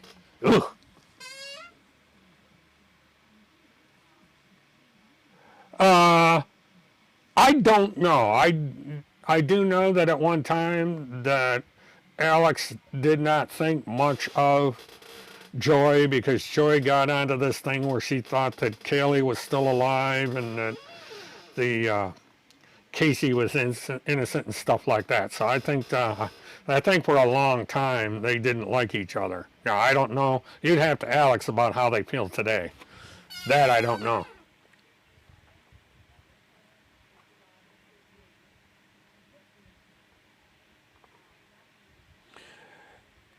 Yeah, it was pretty well known that the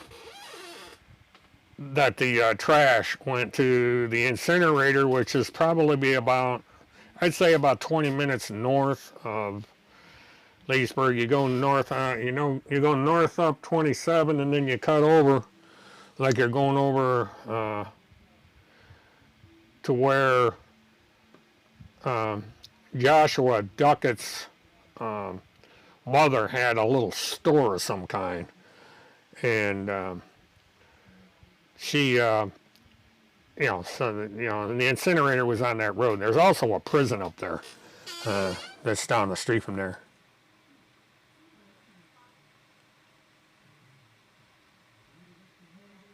Yeah, that's correct.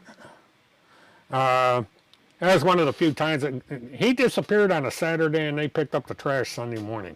That is unusual because they usually emptied that dumpster either on a Saturday or a Monday. They emptied it like 3 or 4 times a week depending on the amount of garbage.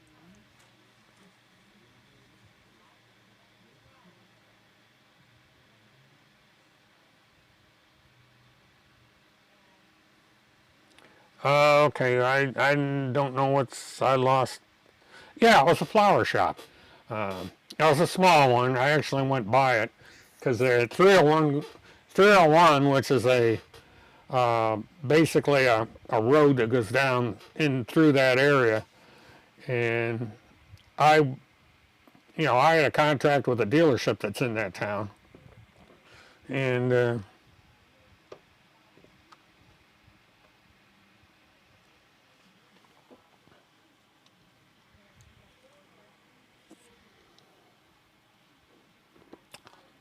Carla. And she also, now, they moved to Leesburg, and they had the shop in downtown Leesburg as well.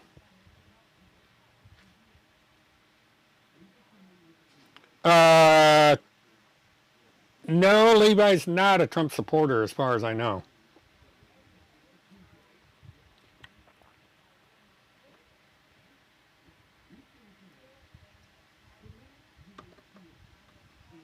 Well, that's wishful thinking, my fireman.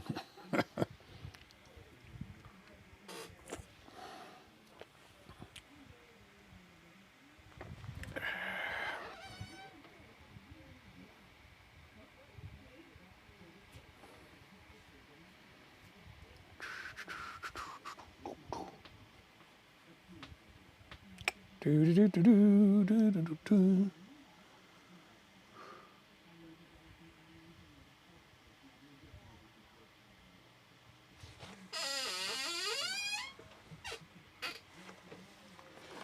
Yeah, I think I talked to the same one because they had one detective that was permanently assigned to the case. I think he was a captain. And then they had, at the peak, they had like a dozen at the Leesburg City Police Department that were on the investigative team. And as time went by, they steadily dwindled to the point where, he was the only one that would answer leads if any came up. Yeah, you might, yeah, but he was, that particular, the lead officer, if he is still at the department, would be the lead. They would always refer anything to him. Now, whether or not he's still with the force, I don't know. I haven't talked to anyone in Leesburg in ages. Um, once I left Lake County, I never really, because most of the people I knew in Leesburg were part of my business. And once I went out of business, there was no real need for me to go up there for any kind of frequency.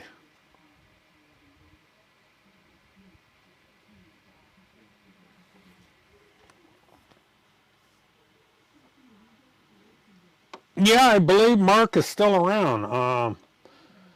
I would have to check because he doesn't advertise. So he may still be running his law firm. I really don't know, to be honest with you.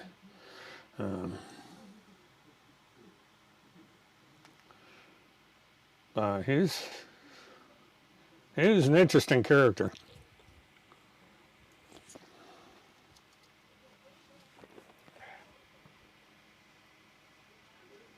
But that's funny. That's 10, 12 years ago, and I've lost track of a lot of people involved in that case. The judge in the Casey Anthony case, he retired from the bench.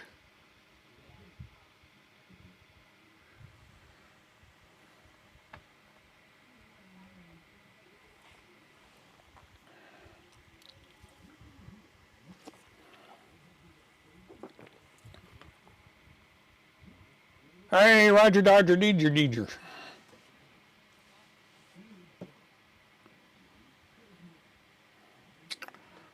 Roger and the Stones.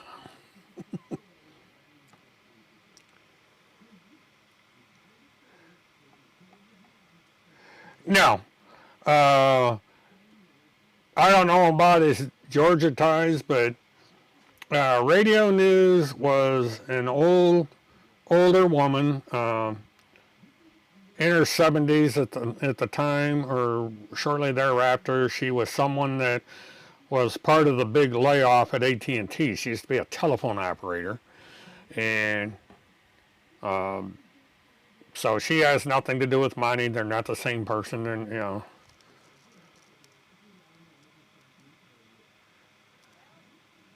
Yeah, we've gone through this before. It's no big deal. I don't mind it. Kind of jogs my memory a little bit because a lot of the stuff I've forgotten about. But as far as monograph and radio, no. I would be very, very surprised if they knew each other, because radio was the most secretive person I've ever encountered, and it took a bunch of us a long time to get to the bottom of that woman and finally expose her for the liar that she was. I mean, she ruined a lot of lives. She didn't exactly do Tim Holmseth any favors.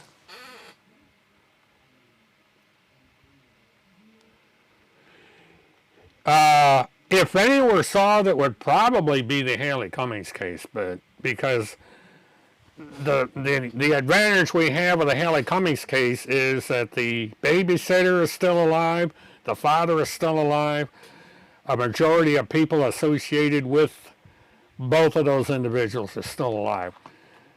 Melinda Duckett is dead, and she was the primary person of interest in the disappearance of Trenton Duckett, and so when she died, that ruined the case. I really doubt that the Trenton Duckett case will ever be solved. Eventually, will the Haley Cummings case be solved? Who knows? But it stands a better chance than the Trenton Duckett case, simply because the parties that were closest to the child are still alive.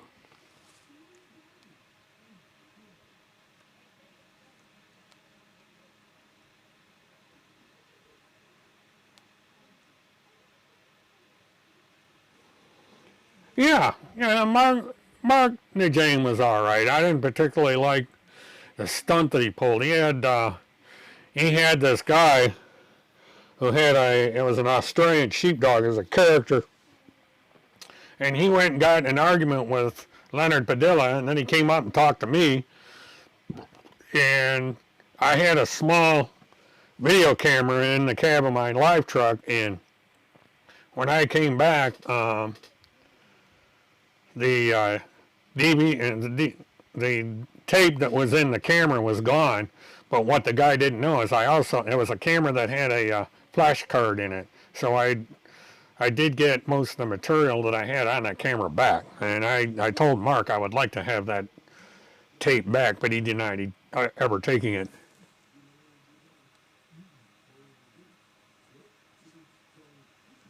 I heard about that with Jeff Ashton. I vaguely remember it.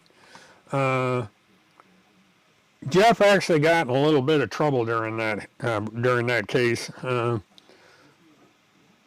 But you know, it's one of those things. But the problem with these high-profile things is the dirty laundry comes out about everybody, and you know, Jeff Ashton had his share of troubles back then. And I think that cost him his position because it's just one of those things. He got caught up in the weirdness of back then, and you know, I basically had forgotten about that.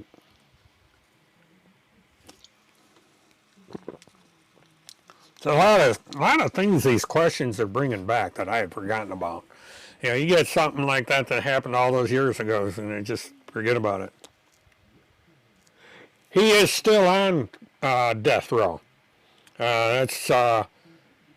He is Trent Duckett's grandfather, and he is Joshua Duckett's father. And he was convicted in the killing of a young girl in a small town about 40 miles from here. And I don't know when he's going to get executed. He's on death row.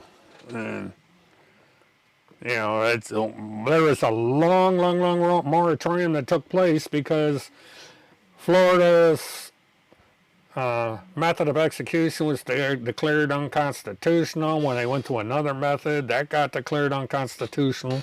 And finally, Florida's back on to be able to do executions. And Governor Scott signed death warrants for a number of people to be executed, but the current governor, I don't think, has signed any death warrants that I know of.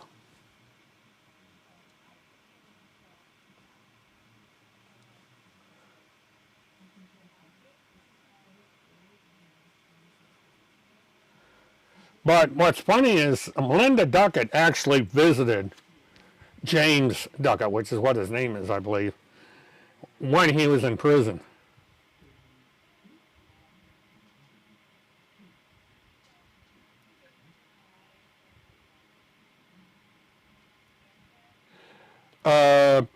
Well, I'm wearing the mic on my shirt. It's a wireless mic, and so that might be doing something. I'd have to listen to the recording to see what kind of what I'm getting there.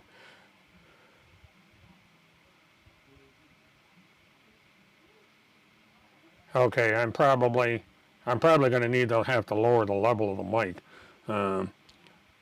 because it's probably it's basically like a lapel mic, and I've got the gain turned up a little bit.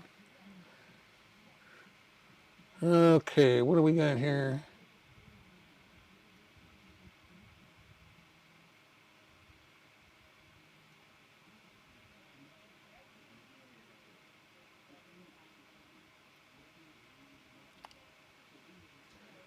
Yeah, I think I remember that, Nan, because I know you were pretty active in both of those cases.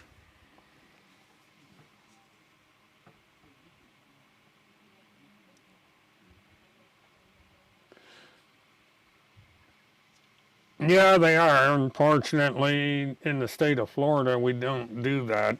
And I don't think execution by rope is allowed anymore.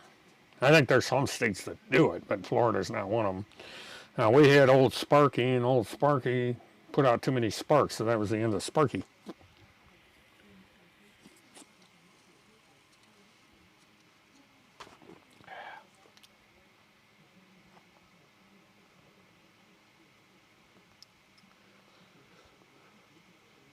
You know, Golden Mirror was funny. It was like one after the other. You know, we had Trenton Duckett, we had Casey Anthony, we had Haley Cummings. There was a case in Jacksonville that got solved real quick, and there was the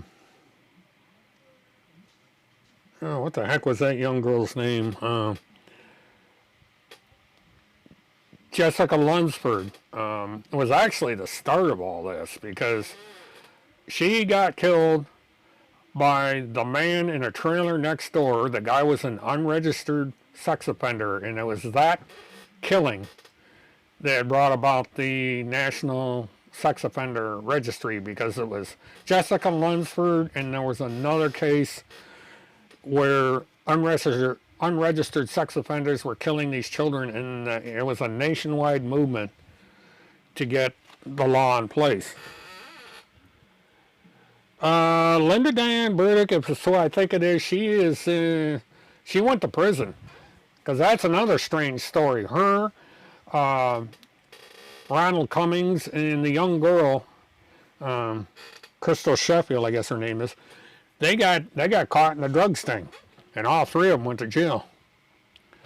And that's not the first time that there was something happened with those two in Orlando. That had to do, I'm not sure what it was. I know it got the woman fired from Texas EquiSearch. But Diane was a strange character. But as far as I know, if she's the one I think she is, she's in prison still. Because she got about the same amount of jail time as the other two did.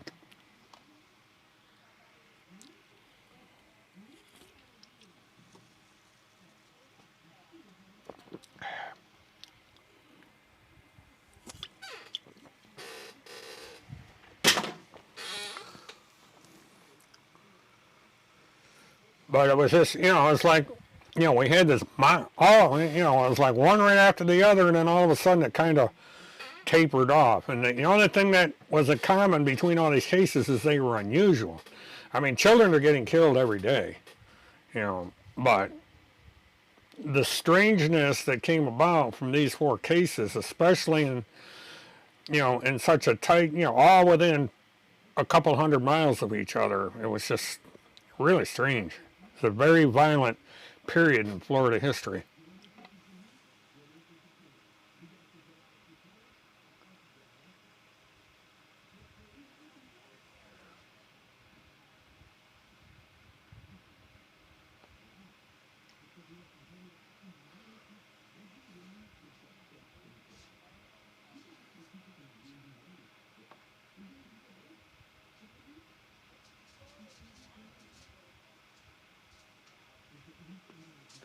Your YouTube has, oh, okay.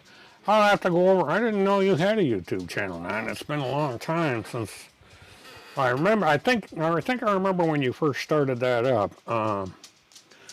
And I'll have to go over there and look through it and refresh my memory. It's been a long time since I've been on anything that had to do with Trenton Duckett.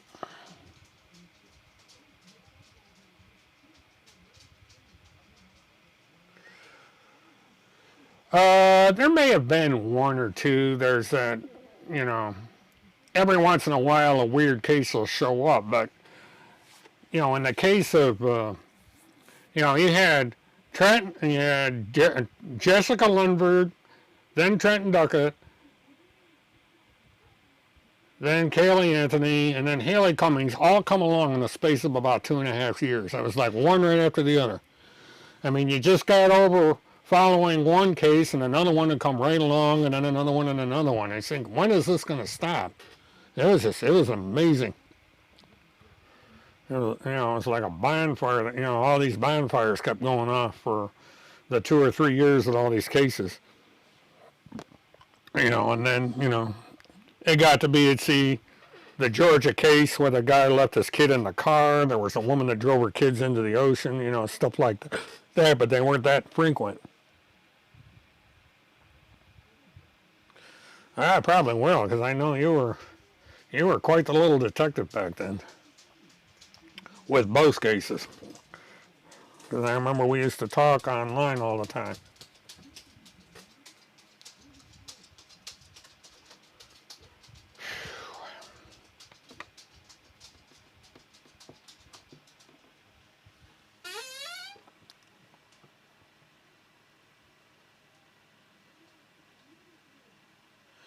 Yeah, you're correct there. It was a, they had Burdick, they had Ashton, and I think they had one or two, it was like each, the defense and prosecution had multiple attorneys. But the, the defense had all these high profile attorneys. You had F. Lee Bailey, you had all these world famous attorneys. It was just, there was a star power that actually drove this case. I do not believe so. I think Jose moved his practice to Miami. He kind of, after the one that he had with the Casey Anthony case, for whatever reason, he went down to Miami, and I've lost track of what he's doing now. I have no idea what Jose is doing. But he lucked out. He was a small case attorney that won his first and only major case. Just unbelievably lucky attorney.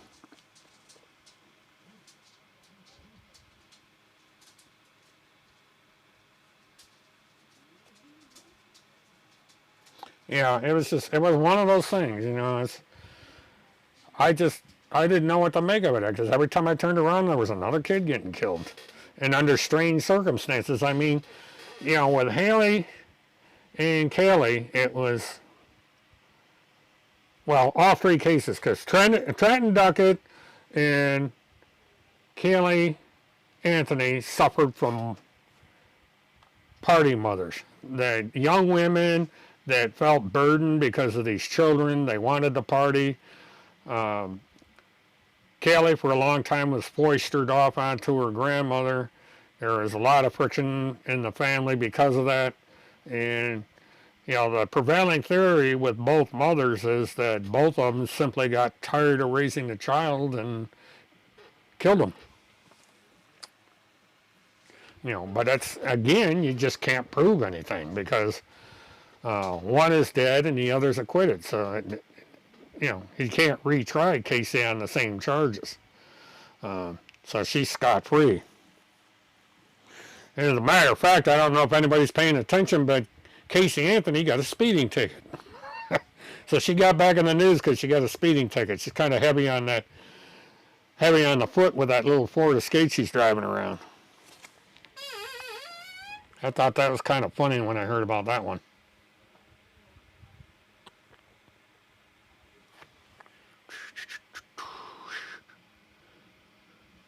All right, I got to make an escape again. I'll be right back. I'm running a little overtime tonight, but show's a little interesting. Be right back, folks.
Alrighty. Let's see, where are we at?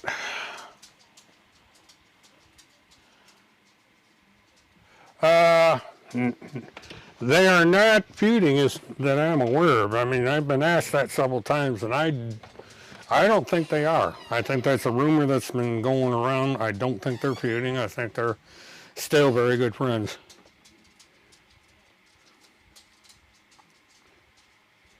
I have no idea about that document. I've had people question it. Roger, so people are going to have to use their own judgment. It's an anonymous source, or a confidential source, I should say. I don't know what the story is behind the document. So people are just going to have to make up their own mind. I've been the victim of falsified documents, so I know what it's like to be accused of something I didn't do. So I'll just leave it at that. Yeah, it's probably, they're probably real, but then again, I always try and double check and triple check documents to make sure they're from legitimate sources, and I can't do it in this case because every single one of them involve minors in one way or another, and those kind of things are hard to verify because the court generally requires that the cases be sealed, and if somebody's distributing sealed documents, then that might be a problem. Probably me. I'll admit I swear a lot. I was a truck driver for 50 years, and I've done a lot of swearing. So, by years alone, I beat Levi out. I really haven't heard Levi swear all that much. I probably have sworn more than he has. But, it's just, I swear. It's one of the reasons I have the age restrictions on this chat in case I go off. I just, every once in a while, I'll just get to the point where I feel like swearing. Cussing, swearing, using profane language, whatever you want to call it. It's funny, the human beings are the only ones, I think, that are concerned about the utterance of sound. Because that's all any word is, whether it be a cuss word or a normal word. It's just a harmonics of frequencies that we utter.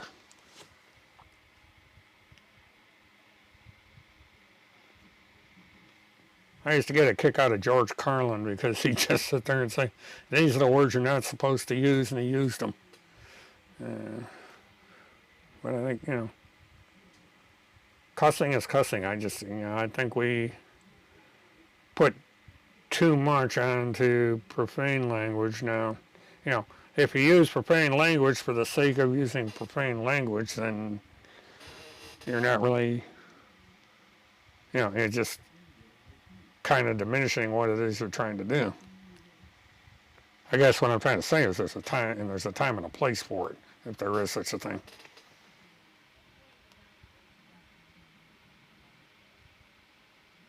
Well, with or without the paperwork, I think he is, because, he's dressed his child up as a girl, and the reports that were out there that the wife submitted to the court under oath speaks to some pretty bad behavior on the part of not only Tim Homseth, but of his older daughter.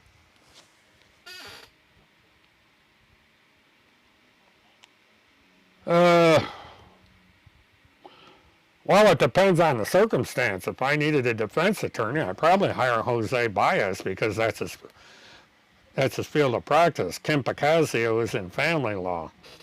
And if there was something come up where I needed somebody for family law, then it would be Kim. But, lawyers are like doctors. They have their specialty. And one is criminal law and the other is family law. So it just depends on the circumstances.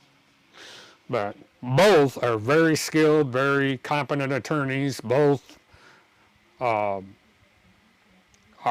respected by their peers and by the courts in general.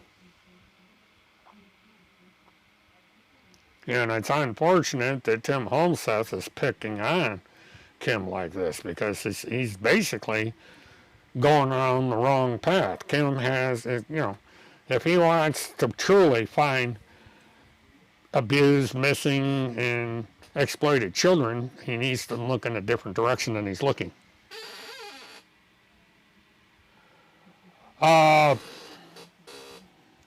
I guess you could call it a feud. I wasn't really happy with Mike DeForest, but we never had any knockdown, drag-out feud. I just told him what I thought of him. Because he left out when he did the interview with me at the house over that stupid letter, there was a suggestion that I made, and he completely left it out of his report. And to this day, I do not respect Mike DeForest. I think he had an agenda. He was the reporter on both cases, and I think he was a puppet for both families, and I don't respect him at all. He's an expert, competent reporter. He knows his job and everything, but I don't like his style. And the things that he did, the way he was biased in his reporting, I just don't respect.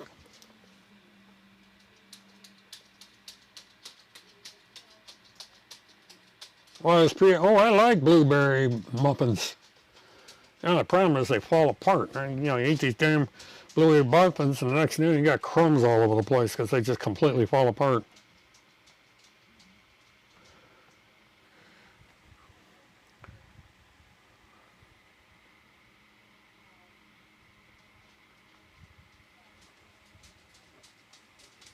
It's funny, in all the years that I've had relations with media in Orlando, Mike DeForest is the only one I ever had a problem with.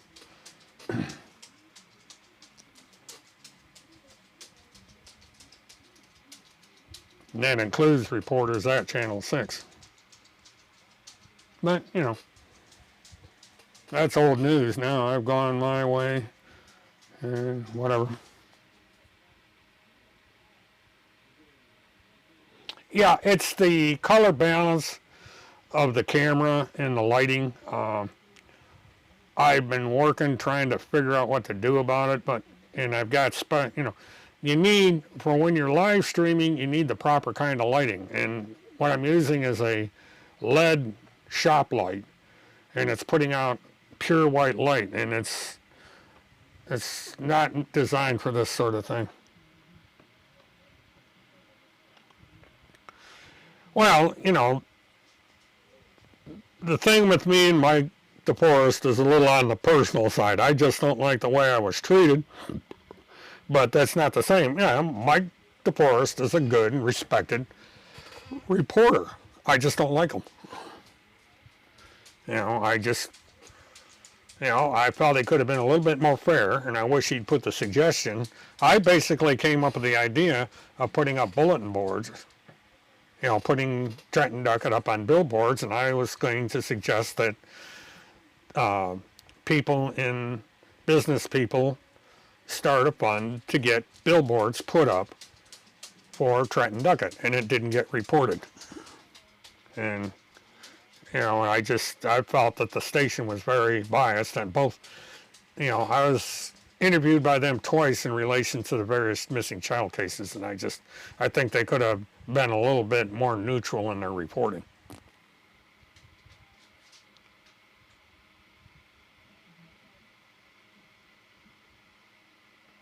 Wear black or white. Well, that would probably do it. This is a red shirt that I've got on.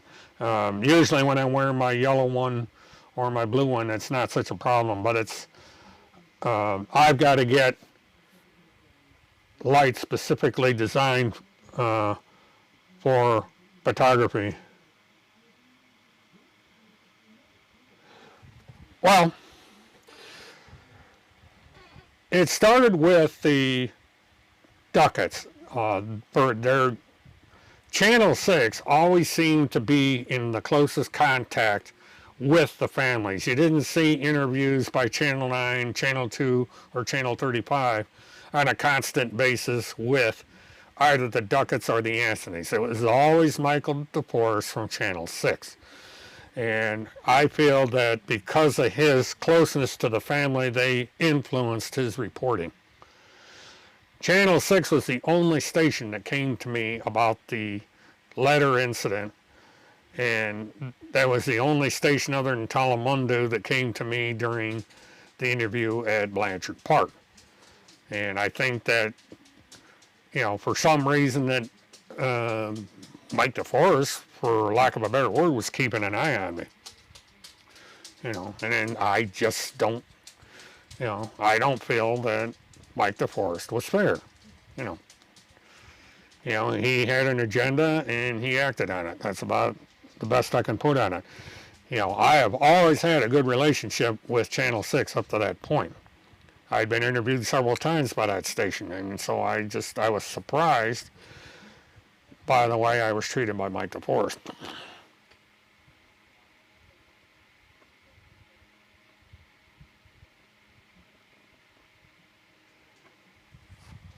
Well, I just decided that, the lighting I'm getting is not that expensive. It's unusually, it's just a couple inexpensive lights with filtering on it that's specifically made for live streaming, and that way I don't have to use this overhead light. So, it's for my own personal preference, because I see the way these guys live stream on YouTube, and I'm trying to improve the way this work is presented, because the better it looks, the more people show up. It's the law. Somebody comes in and you look like you're, been dead for a year, they're not going to watch your channel unless they're into watching dead people talk. So I'm just out to see what improvements that I can make. It's a personal goal of mine. I have had better quality streaming in the past, and so I'm a little surprised that this is happening. Part of it has to do with this webcam. I'm not, for as expensive as this thing was, I'm not too impressed with it. But I'm going to be putting up, I got another camera I'm going to be putting up here in the next couple of weeks to see if that resolves the problem. Even though I'm here at the house, I have a heavy schedule. So I'm having to live with that schedule as I go along. And I'm preparing for the day when I go live on the road. And I'll probably do a little bit of a patio sign in the morning, because I'm testing out my new smartphone, and I'm going to be one of the cameras that I'm going to use when I start going mobile. And I put the thing in landscape mode, and when I put the video up on Twitter, I was sideways, and I cannot figure out how to get the thing. It shows upright when it monitors the phone, but when I load it up into Twitter, I'm sideways. And I'm trying to figure out what in the hell is doing that. All right, let's not get overboard on the politics now.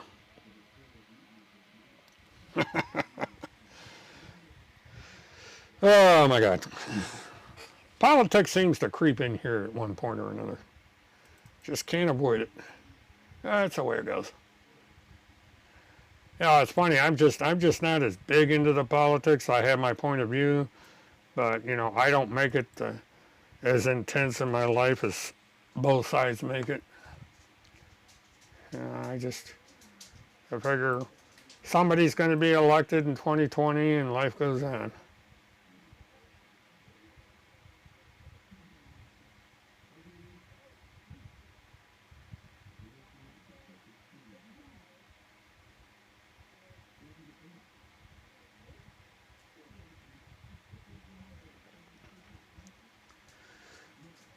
Answer to coming, yeah. Yeah, I bet you do to me, Billy. You don't know shit. Yeah, Timmy's over there. Yeah, nothing going on.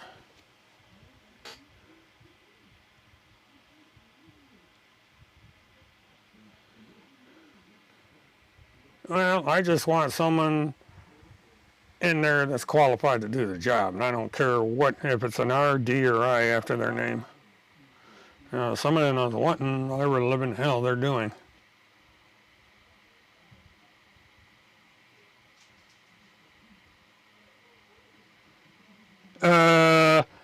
No, Alexandra Goddard cannot run for political office. She's not a citizen. She's a resident alien. Resident aliens cannot run for high office in the United States. She would have to become a naturalized citizen, and I'm not sure what specific, if there's a certain period of time after she was naturalized before she could run.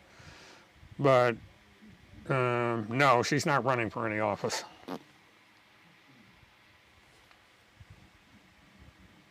And again, that's something you have to ask her, but she couldn't if she wanted to anyway because of her status.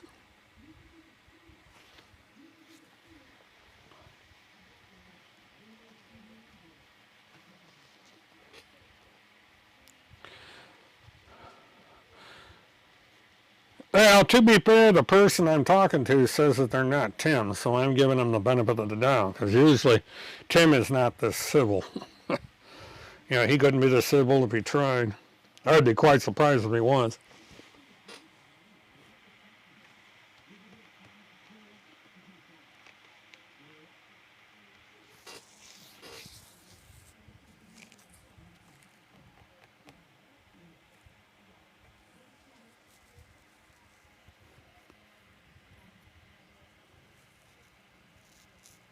Mm-hmm.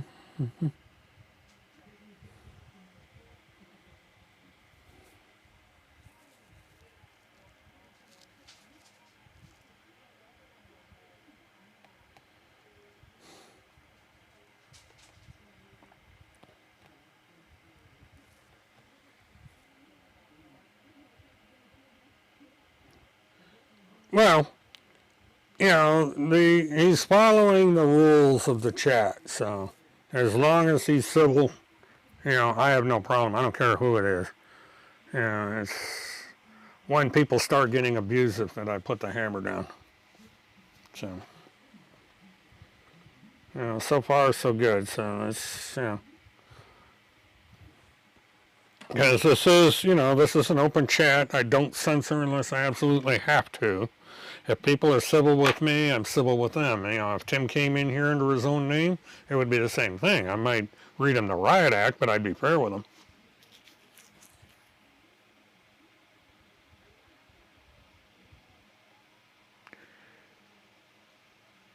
Restaurants are selling dishes to go so damn near free. Go check, Mert.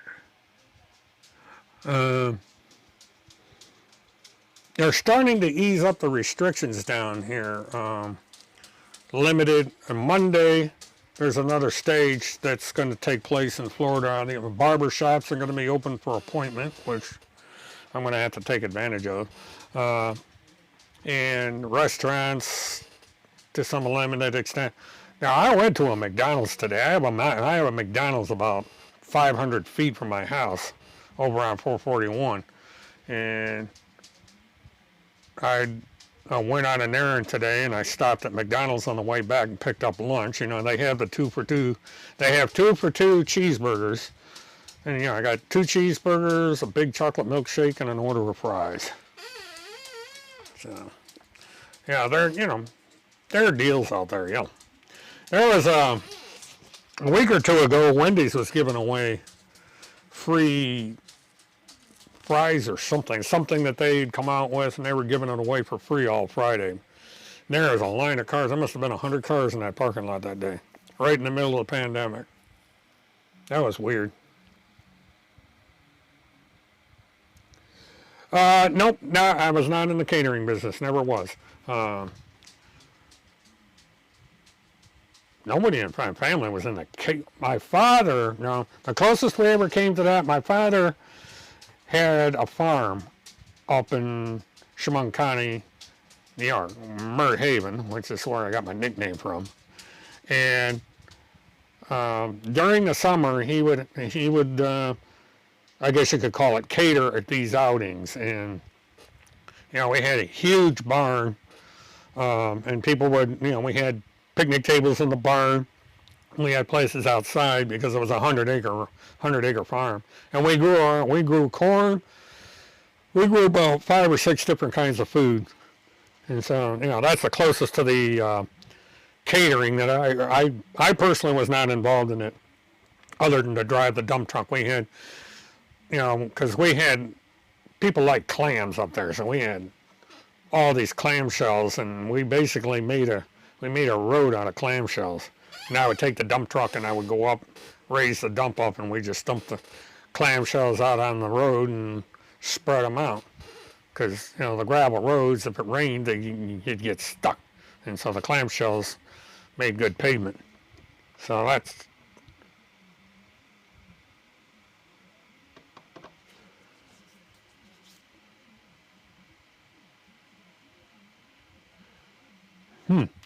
That's interesting. We got McDonald's all over the place.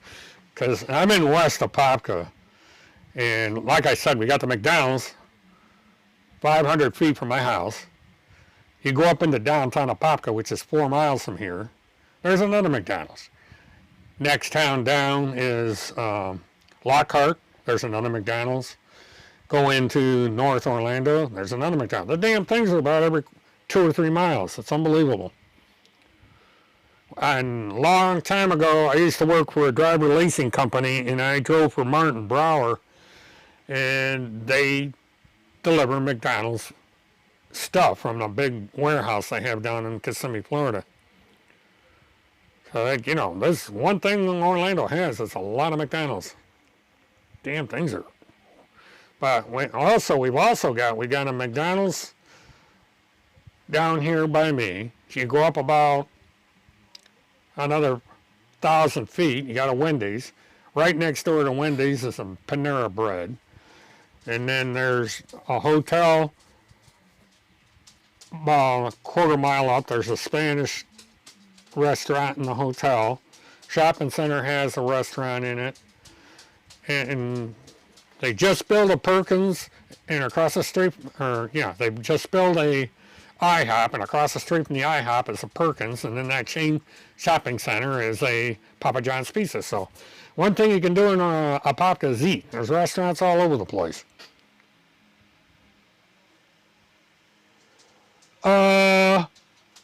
I don't know. I don't think he is. I think he's basically just, in that generation, I don't think you could call a person a redneck. I mean, he's got a college education, and he's, like I said, he's leans Democratic. So I personally don't think he would, because he doesn't drive a pickup truck. I think he drives a Mustang. So I don't consider him a redneck. No.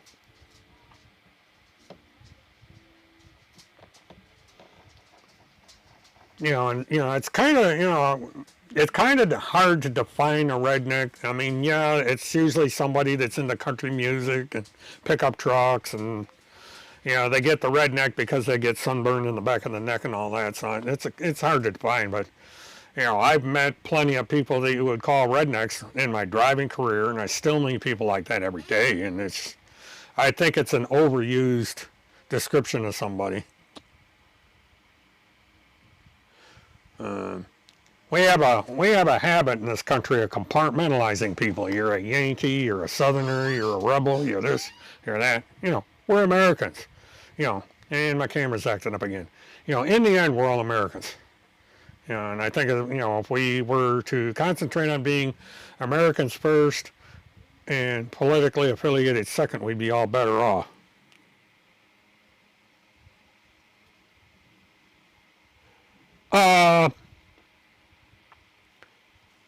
When I was really young, they called me Dennis the Menace.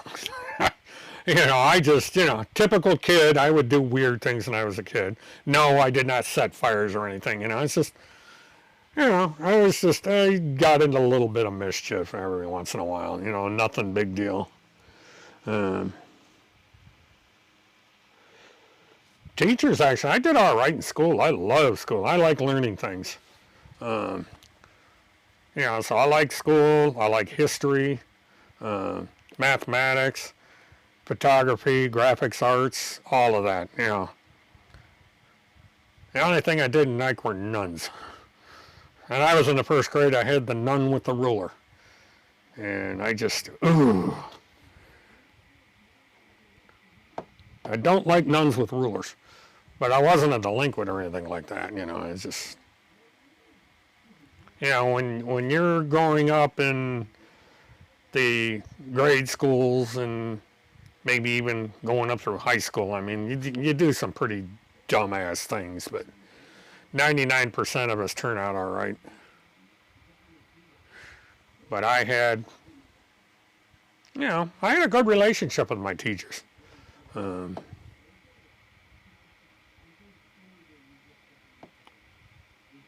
Troubled is how I describe them.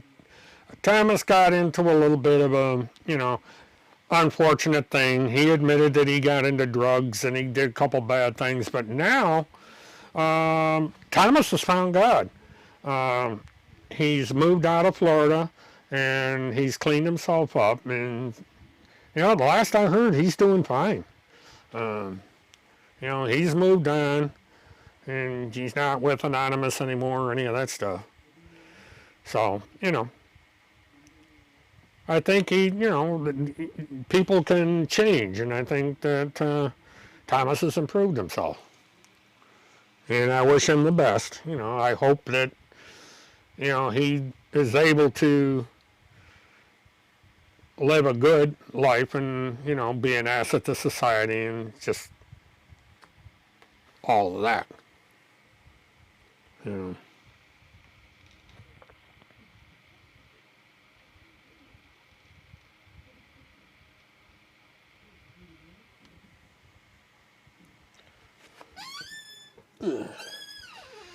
don't know why this camera keeps going out of focus. Every once in a while it just poof. And these burritos are notorious for this, from what I understand.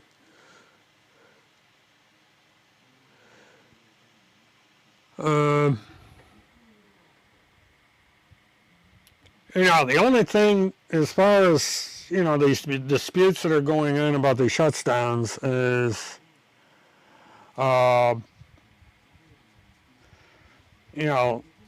this is an extremely contagious disease, and I think it's a preventive measure more than anything. This is not an ordinary flu. This is a highly, highly contagious disease, and it's very easily spread. I just, it's my opinion he's left anonymous. I don't know if he truly has, but he's living a different life now. And I think his online presence has changed. So,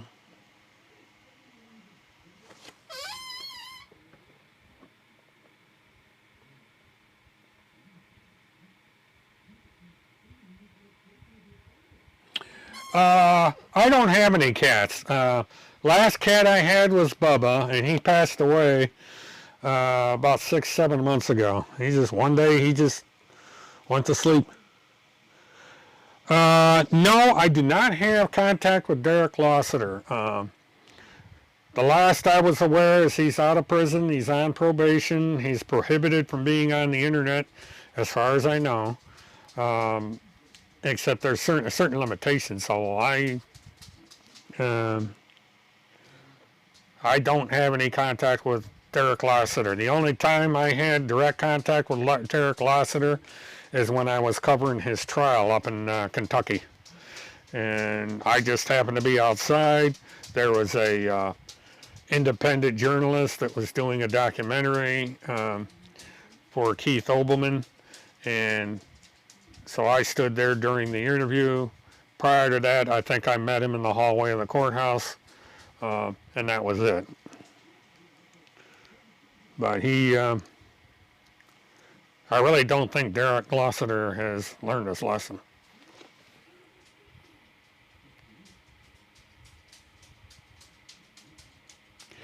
No, the wolf is a Shutterstock. I went up to Shutterstock and got that to use for this little thing that I put together. They wouldn't, even if I could adopt a wolf, they won't allow them in this park. You're limited. You can't even have a German Shepherd in here because they limit the dog size to maybe 40-50 pounds. But I got Skippy, who's this little fur ball, and I got Amber, who is kind of a mixed up hot dog, and that's about it. So, we're gonna kind of having an informal contest for people to figure out a name for our mascot.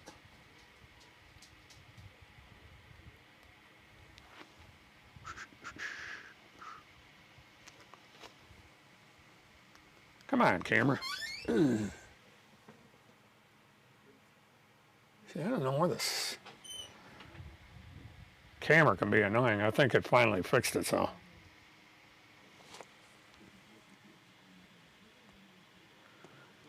Nope, not mine. That's if you look up wolf packs on Google, you'll find it. It's a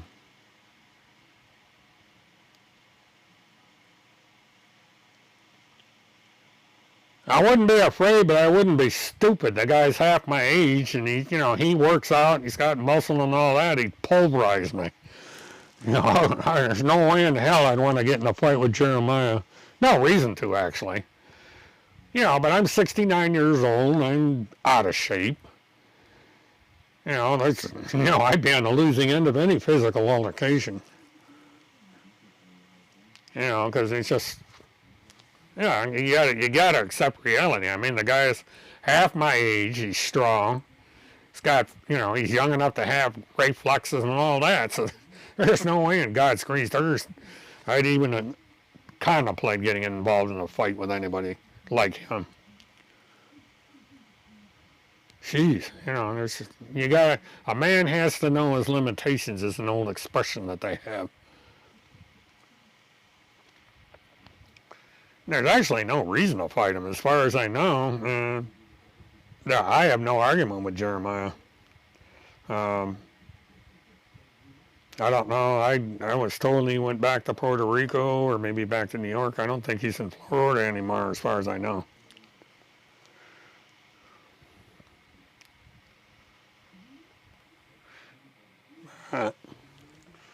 I tend not to try and get in. I really don't think it's the smartest thing in the world to go around getting in fist fights.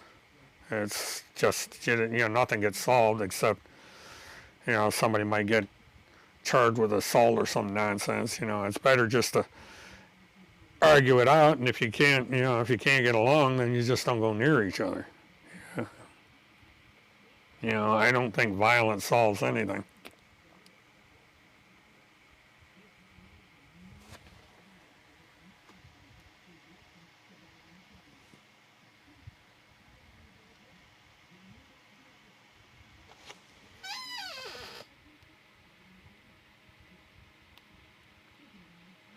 Time to go to Route 22 of the Nile. Okay, whatever that means.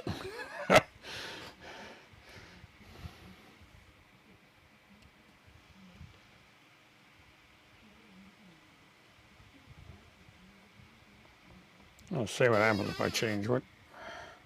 See, I got the wolf pack on number 1. Let me try this image here. Let the wolfie go to sleep for a bit. God, this chair's... I gotta get a gaming chair. This thing is very uncomfortable.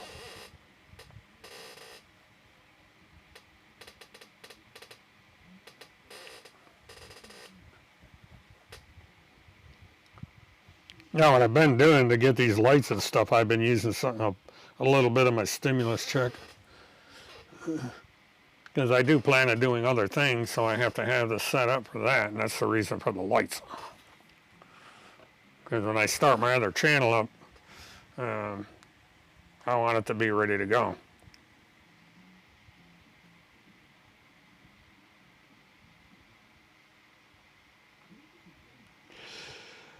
That I don't know. I think they were getting along over mutual interest. Tim was supplying Derek with information, and Derek was doing the same for Tim. And that was the extent of it. Now, what's funny is at one time, under Anonymous, Derek Lassiter had no respect at all for Tim Holmseth. So I think it was just a convenient, the enemy of your enemy is my friend, because they were both having disputes with the same people back then, so they kind of shared information to some extent. But, you'd have to ask Timothy about that one because I wasn't clear on that. Um, Lassiter had that lawsuit going, and, so there was that. And so there was probably there was a commonality of interest there. So.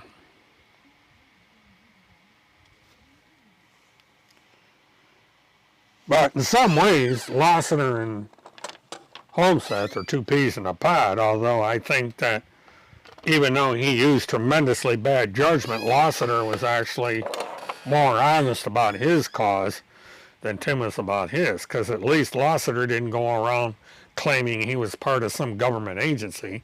He was simply part of the anonymous movement, and he was trying to address the issue of date rape. But he did a really boneheaded bunch of things in the process, and that's just, he made things a lot worse.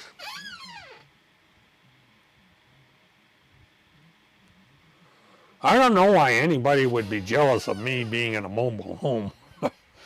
I mean, it keeps me dry. The bedroom has an air conditioner in it, I have a place to sleep, a place to eat, but it's an old mobile home, it's just there. There's nothing to be jealous of. I mean, probably 90% of you people out there live better than I do. Probably 100% of you live better than I do. Because I'm on Social Security. And there's not very much you can do with Social Security. And it's a mobile home. It has a lot of problems, like all these, 30-year-old mobile homes. It has a lot of problems. But,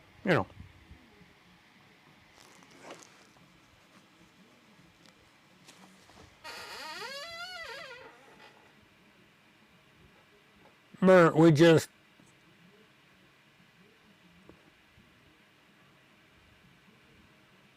Mr. Murr, what's up with 5?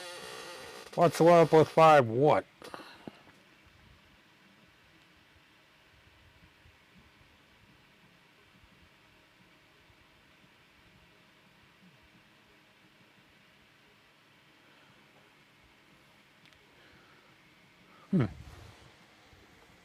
Let's see. Time to do some checking here. Why does that always go over there? I put it over here and it goes over there.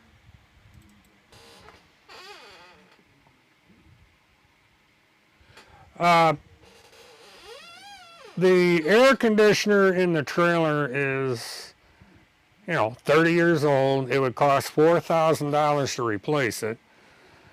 I don't have $4,000 to replace it. It's completely burned out. And what I do is, it's actually pretty comfortable right now. But what I do is if it gets too hot, I go in the bedroom. I got a window air conditioner in the bedroom.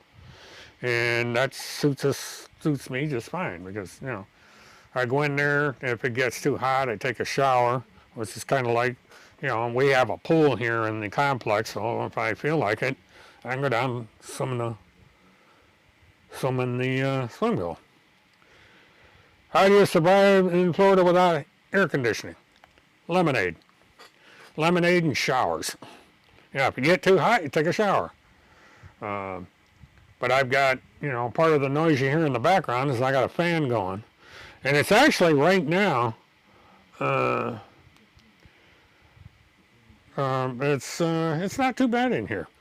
Do I eat a Ponderosa? No. I don't think there's a Ponderosa left in Orlando. There might be one. Where I do go, when I can afford it, is Golden Corral. They have good food at Golden Corral. I usually get, when I have an opportunity to go, which isn't very often, I get, you can get steak if you want it. They got all kinds of stuff there.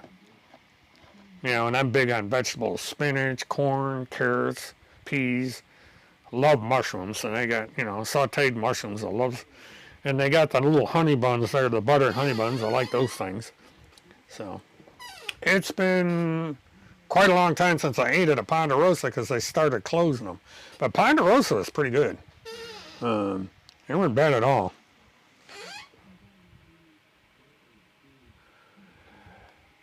Oh, cool. Well, what happened? I don't know the brand name of this thing, but the first thing that happened is the damn thing, when you ran the air conditioner, it wouldn't shut off. It just kept on going.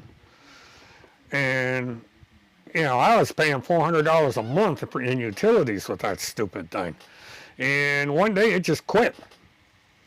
And a friend of mine that's an air conditioning guy came out and said, you got to junk it and get a new one. He said, that thing it's shot. Because normally, I guess there's a capacitor that usually goes bad in them, or not a capacitor.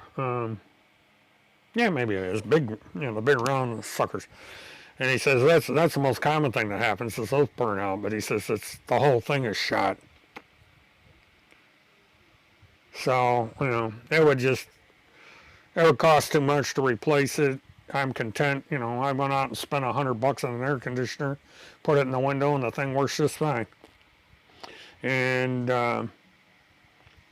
my utilities run about $1.50 a month.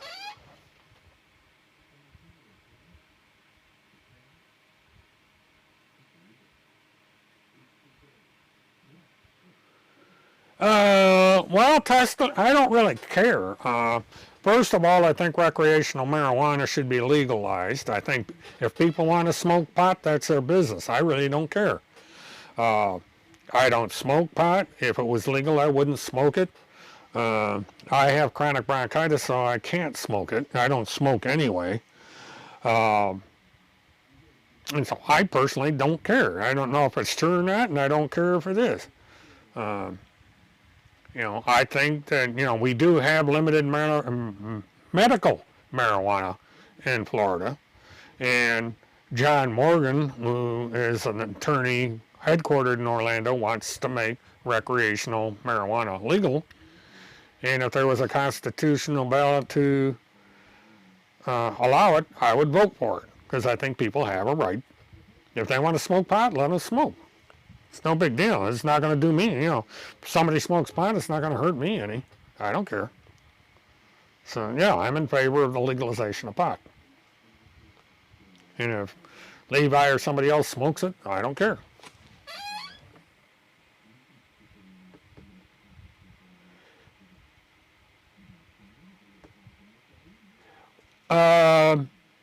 It's not that. He said that's a symptom of something. I can't remember how he explained it, but it seems to be a common problem with this particular model, that if that capacitor blows out, it affects the air conditioner. I don't know. But all I know is it needs to be replaced, and I'm not going to spend the money on it. It's not worth it. This thing that we've got, we got this small little 800 BTU or 8,000 BTU air conditioner that cools down the bedroom, and that's all we need.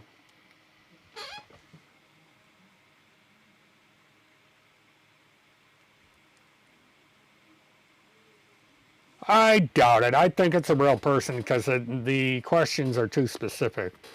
That'd be too complicated to set up. Usually with bots, it's you can pretty well tell when a bot's running, because they don't ask analytical questions, if for lack of a better word. So I think it's an individual. Having a clue who it is, but so far they've been civil, and that's all that matters. As long as people are civil, I don't care who they are.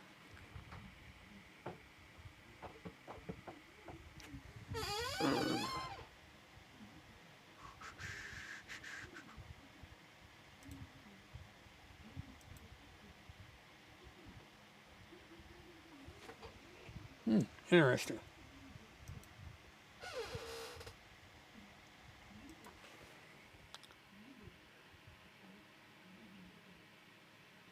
Yeah, it's quite true. Kim and I got into, I don't know about her cursing at me, but I cursed at her. I mean, we got into some huge fights. And part of it was about Tim Holmseth. We had our worst arguments when I was defending Tim Holmseth. And, radio kind of got in the middle of all that and egged it on. But, I don't back down, and neither does Kim. And we had some extended arguments on the phone. That's why we used to talk on the phone all the time, because she'd call me and we would just get into it, and I would just tell her what I thought. And I don't hold back with people. If I don't agree with them, they're going to hear about it.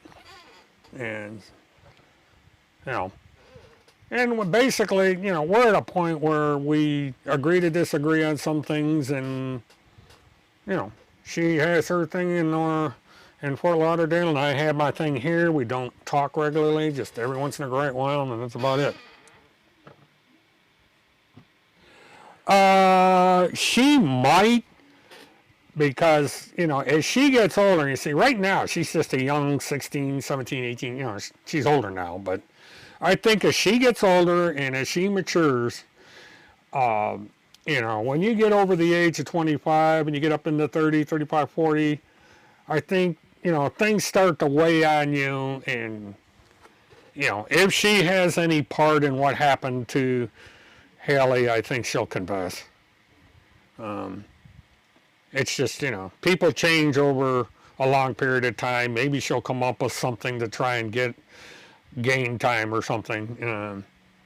At some point, I think it's going to come out what happened.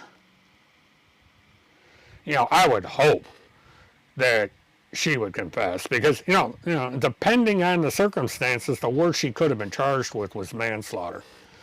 And she's actually, her drug conviction that she got sent up for was about the same length of time that she would have served if she were adjudicated guilty of having anything to do with the death of Haley, because I don't think it was premeditated first-degree murder. If somebody's guilty of it, I think it was probably negligent homicide of one form or another. And my personal theory is that somebody got high on drugs either at a party or in the home. Haley went into some kind of I don't know what you'd call it, because Haley was a sick girl to begin with. I think something happened. They panicked. She died. They didn't know what to do, so they disposed of the body. But I don't think it was deliberate. I really don't. I think it was an accident. It was negligent homicide at the worst, because there may have been drugs involved. It's just an opinion. I have no concrete proof of that. I could be completely wrong, probably am. But I think at some point in the future, it is likely that somebody is going to come forward and say this is what happened to Haley. And that's when we'll finally know.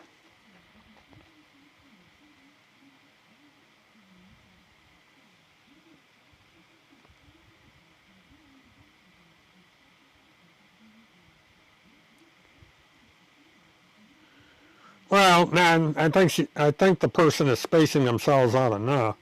Because when I used to do text chatting, which was back in the CompuServe days, because you weren't able to try. Man, I would type and type and type and type and type. And it's not short sentences. It's not hard to type and text. And it's actually easier to type sometimes, because you can take the time to figure out your questions and your answers. When you're trying to talk, it gets a little complicated.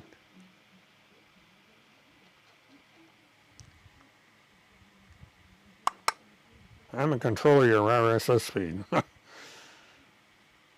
Yeah, such as it is.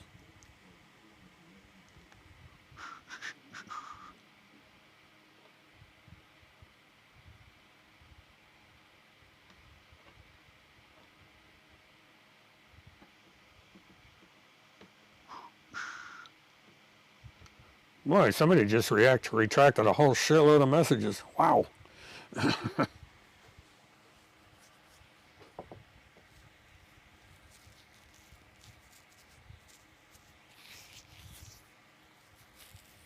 Mm-hmm.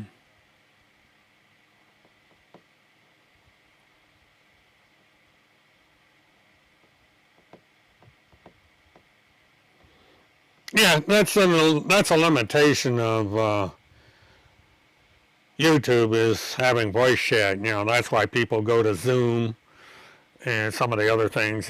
Back, we used to be able to do it a little bit on Pal Talk.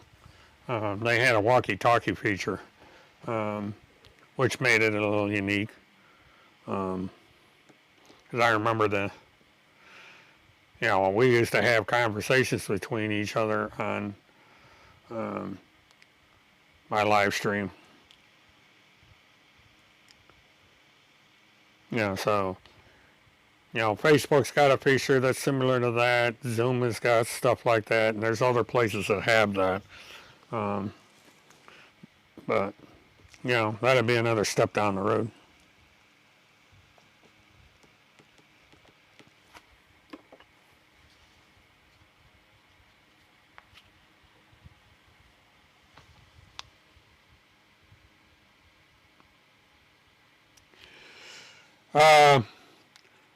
Again, I don't know.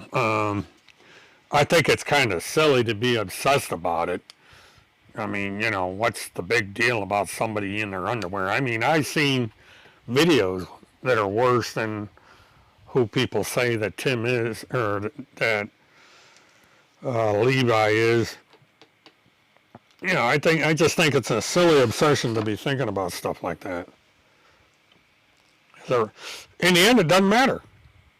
Go to YouTube and look at some of the stuff on YouTube. It's rather tame in comparison. I mean, I saw a thing as one of these promoted stations or channels on Twitter had some 20-something girl face down on a couch in her underwear. There's TV shows that show people in their underwear. I mean, so what? It's. It's just, I think it's much ado about nothing, to be honest. And this whitey-tidies and all this thing's been going on for years by Astro and other people. I think it's downright silly. It's about as petty as you can get. I mean, Tim makes a big deal out of me being on camera without my shirt on. And you go to any swimming pool and you got people running around without a shirt on, or, I just, I think it's petty. I think it's a nothing burger. Well, what are you going to do? Stip, it's hard to say if she's still around or not. She lives about an hour from here, or she did. She used to live in Howie in the Hills. She might be over in Manatee County. I don't know. I've lost track of her. I really don't care about her. I mean, her hiding her criminal background didn't help matters any. It was one of the major reasons my live stream went down, because her sister was stupid enough to come on my chat and defend her against a crime that she pled guilty. And, that was one of the reasons that people came after me, was because of Terry Stipp. And so, I'm not happy with her at all. She had no business being around a missing child case. Oh, the star of the show showed up. Well, hi. Yeah, you want to get on camera again? All right. Amber wants to say hi, everybody. Oh, there's Amber. This dog does not know how to sit still. Yeah. Yep. Yeah. You're going to sit there and lip the skyscraper.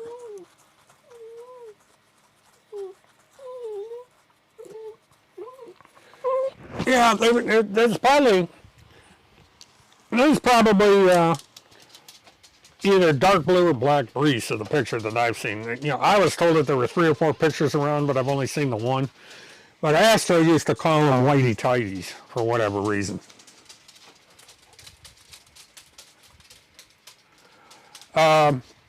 Well, they were close. I mean, Terry was a moderator at Web Sleuth, and it came as a shock to Teresa when she found out that Terry was an unregistered sex offender who had pled guilty to 4 counts of lewd acts on a minor. And, and so Tricia had to let her go, because it was, you can't have someone like that as a moderator on a case for a missing or murdered child. And it was a huge embarrassment for Teresa. And it was a huge embarrassment for me because I had the sister of an unregistered sex offender moderating my room. So I got hit. And then the sister had the gall to come in and say that the children lied about the incident when there was photographic evidence of the incident. The father of the children had them take pictures of Teresa's, of Terry's sex organ. And, they had sex in front of the children. There were other things that happened there. And so, it's just...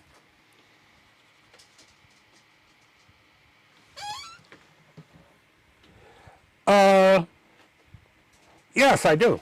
As a matter of fact, I just finished watching a series on Netflix, and it was the story of how criminal profiling came about. And I think it's a subjective form of analysis, but it does have its uses because, and this one was about serial killers, and what it does is it gets into the pattern that people engage in, certain personality types. So I think that it is a tool that can be used to profile a type of killer or habitual criminal, pedophile, what have you. Because there's a commonality in behavior in a lot of these cases that you can draw upon. And then it's a foundation where you take your profile and then your evidence and so on, and just try and combine them to build a case and get to the truth.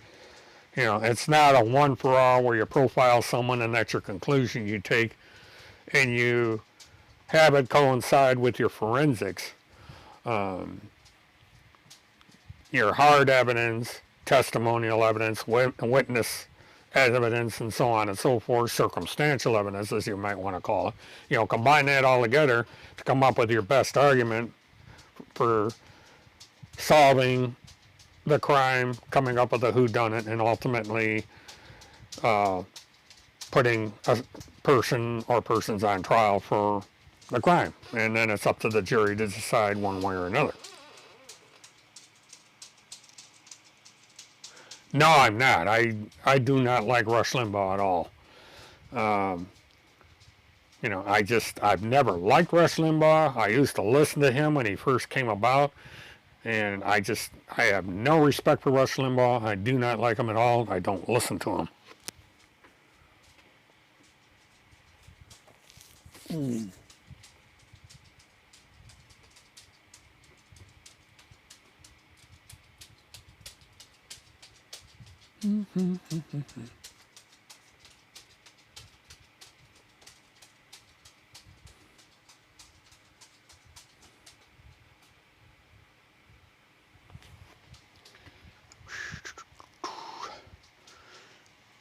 And for those who are remaining, I will be back online probably tomorrow night at 10 o'clock.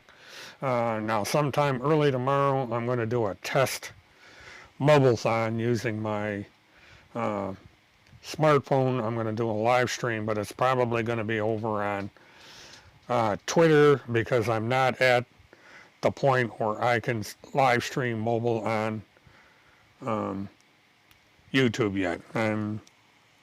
It's probably, by the rate things are going, it's going to be another 3 or 4 months before I get over the top on that one. So just anybody that's over on Twitter, sometime early tomorrow afternoon, I'll probably do a 5 or 10 minute thing with Twitter like I did today. I'm going to have to change the position of the phone because for some reason when I put the phone sideways, the picture goes sideways. I can't get the thing to transmit straight. Either that, or I'm going to try streaming through one of my GoPros. Because they, let's see. No, I don't gamble. Every once in a great while I might buy a lottery ticket, but no, I don't gamble. The odds, the house always wins, they say. The odds of winning anything in Vegas is extremely long. The math isn't there. I think, if you do it recreationally, fine, but don't go off and, abuse it. Because in the end, the odds are against you. It's very difficult to win against the house. And I just think it's a bad investment to gamble. I don't play cards. We have a thing here in Orlando, the Sterling Cruises, which is basically a gambling ship. They go off in the middle and they go 4 miles out beyond the United States border in the Atlantic Ocean. They run around in circles for a little bit so people can do slot machines and stuff like that and then come back in. But I don't do that. It's a waste of money.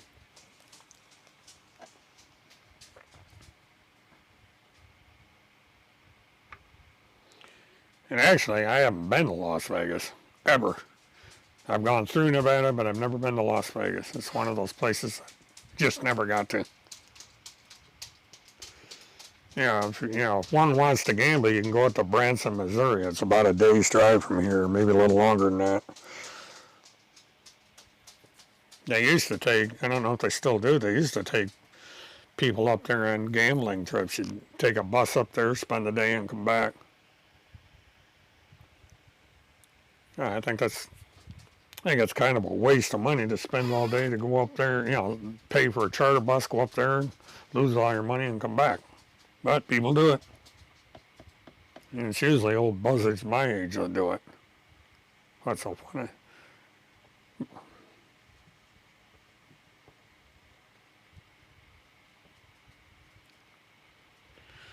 Do I know how to hack vending machines? No. There's no reason to. You can get into a lot of trouble doing that. Any 12-year-old probably knows how to do that.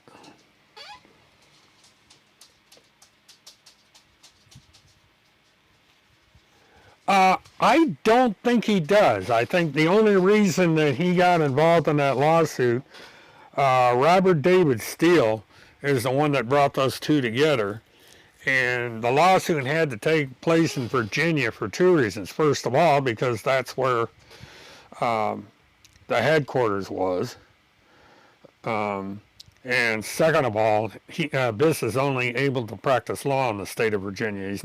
He doesn't have practice law anywhere. And it's one of the reasons you're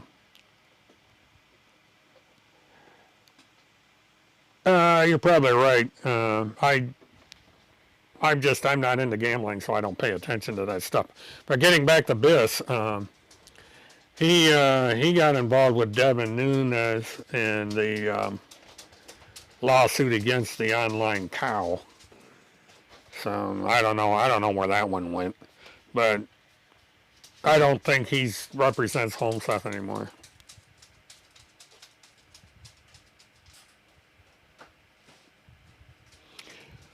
Well, I'm an hour over in the show. It doesn't bother me. He can ask all the questions he wants. There's only 13 people in here, and he's one of them.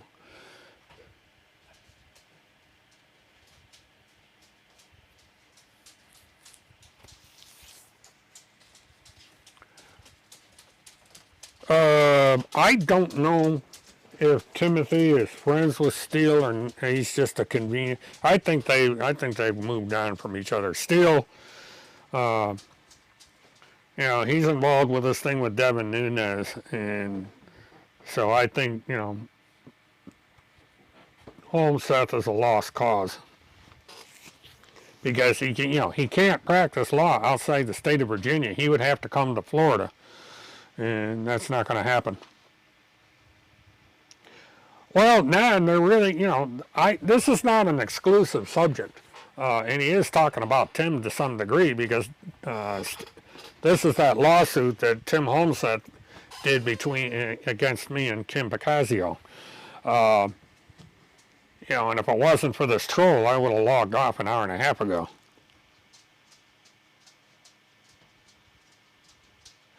I believe you're correct. I think that through Randy Erickson and another group of people that she works with is controlling Holmeseth. Yeah, I'm following what you're saying there, Nan.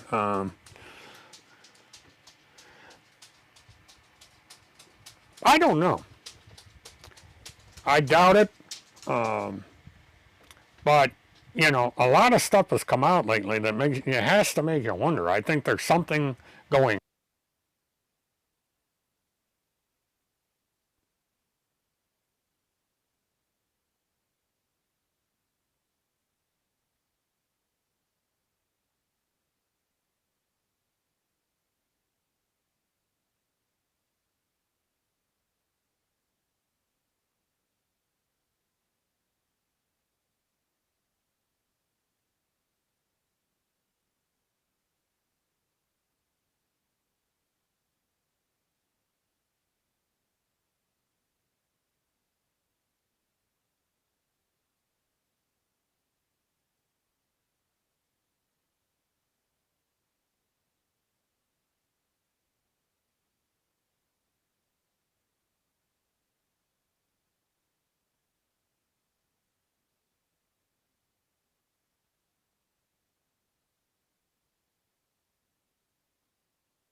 All right, what it is, this is a battery operated microphone and the battery went dead. So I had to plug it in.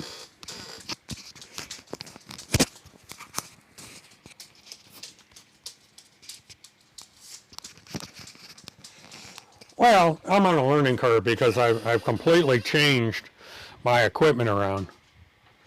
The equipment, it should be coming on now because the Rode here has it's a battery operated mic and the battery went dead. Because I've had that, it's, but everybody should be hearing me now. And actually, probably in about another 5 minutes, I'm going to log off because I've been on the air for almost 4 hours. Well, for 3 hours and 40 minutes.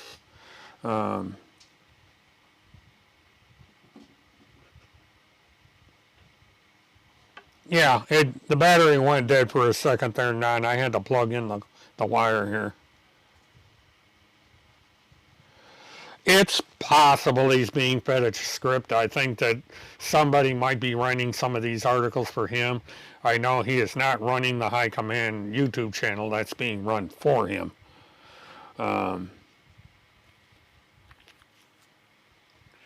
So that's nah, it's okay. It's like I said, in about 5 minutes I'm going to be shutting this down because it's 2 o'clock in the morning here, or close to it. I just calm down, Nan. Everything's fine. Nan, there's only 13 people in here, right? We should have signed off on midnight. And actually, the individual's been fair.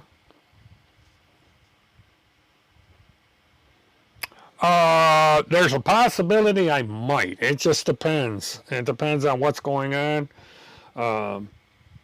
and where the trial is held and everything. The way it looks right now, as long as Holmeseth stays out of the state of Minnesota, he's not going on trial. Because the misdemeanor warrant against him is only good in the state of Minnesota, and there may be a statute of limitations on it. Yeah, I'm quite familiar with who that individual is. The guy wrote me, I don't know how many letters a while back. He operates a blog website known as Lion News or something of that nature.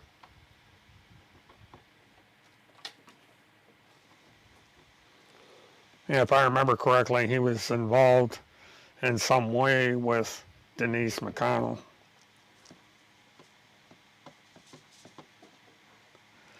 No, I don't know him personally. I just know him by emails. I've never met the man. I've never talked to him on the phone. He left me a couple voice messages. I don't know him personally.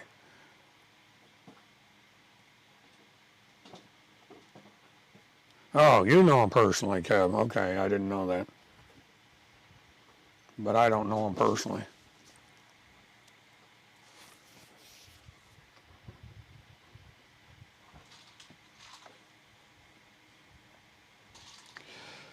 I don't know what the situation is now. Terry made an indication that he is not friends of Tim Holmseth. His biggest argument seems to be with Kim Picasio, and he may, agree with Tim's fight with the courts, but that's hard to say. I just,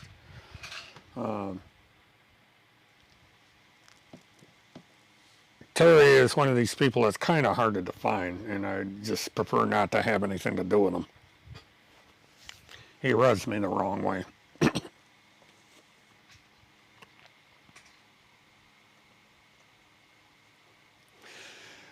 I don't believe in any conspiracy theory, really. I'm not really big on that. Of course, anything can be a conspiracy theory because there's so many. There's probably 1,000 of them out there, but I really don't believe in some of these things that are going around. I don't believe in the deep state. I don't believe in QAnon.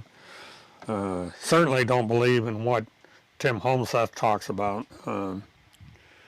So I don't go down that road. I try to get to the facts of something, instead of trying to come up with a theory. I sit there and try to draw my conclusions based on whatever evidence that I can get from multiple sources.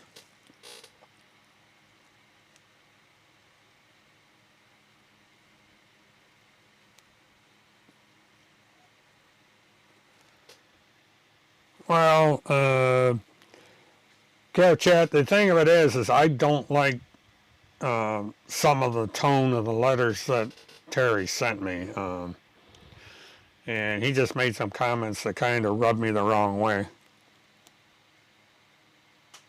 He has. This is the first I've heard of this. On what charge?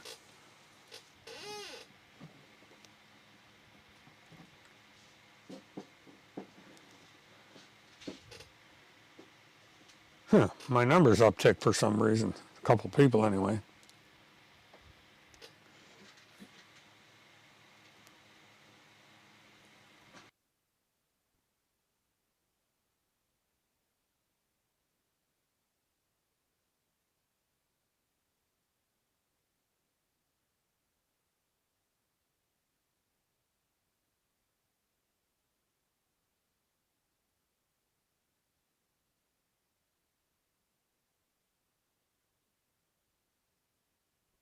But Levi has youth on his side. He works out regularly and all that. And Tim Holmseth basically sits in a car all day, or else sits on a couch. And from what I've seen of him, he probably isn't in enough of a physical condition to survive a physical altercation. So that would be just a guess. I don't know. It's hard to judge. I don't judge people based on who they're going to beat up and all that, or who's going to come out in a fight. It's kind of a silly thing. It's kind of a silly trivia thing.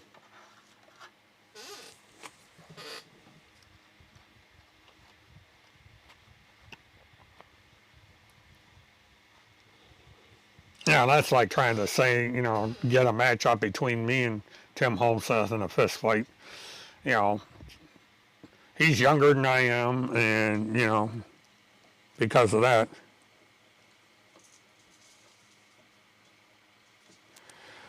Well, he did a video, and okay, no, it should be back.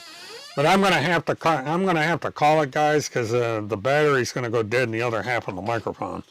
Yeah, so I'm not gonna be able to keep this up with this particular microphone, and it takes too long to bring the other microphone online. And I did say I was gonna sign off at 2 o'clock, and it's 2:01. So what I'm going to say at this point is, everybody, I will be back here at 10 o'clock tomorrow night. We can do this again. Fortitude, you're welcome to come in as long as you conduct yourself properly. I'll answer questions and all that, because this is an open chat, and Sunday will be an open chat. So everybody, this is William K. Murtathon, Witness 1, saying good night, and have a good one.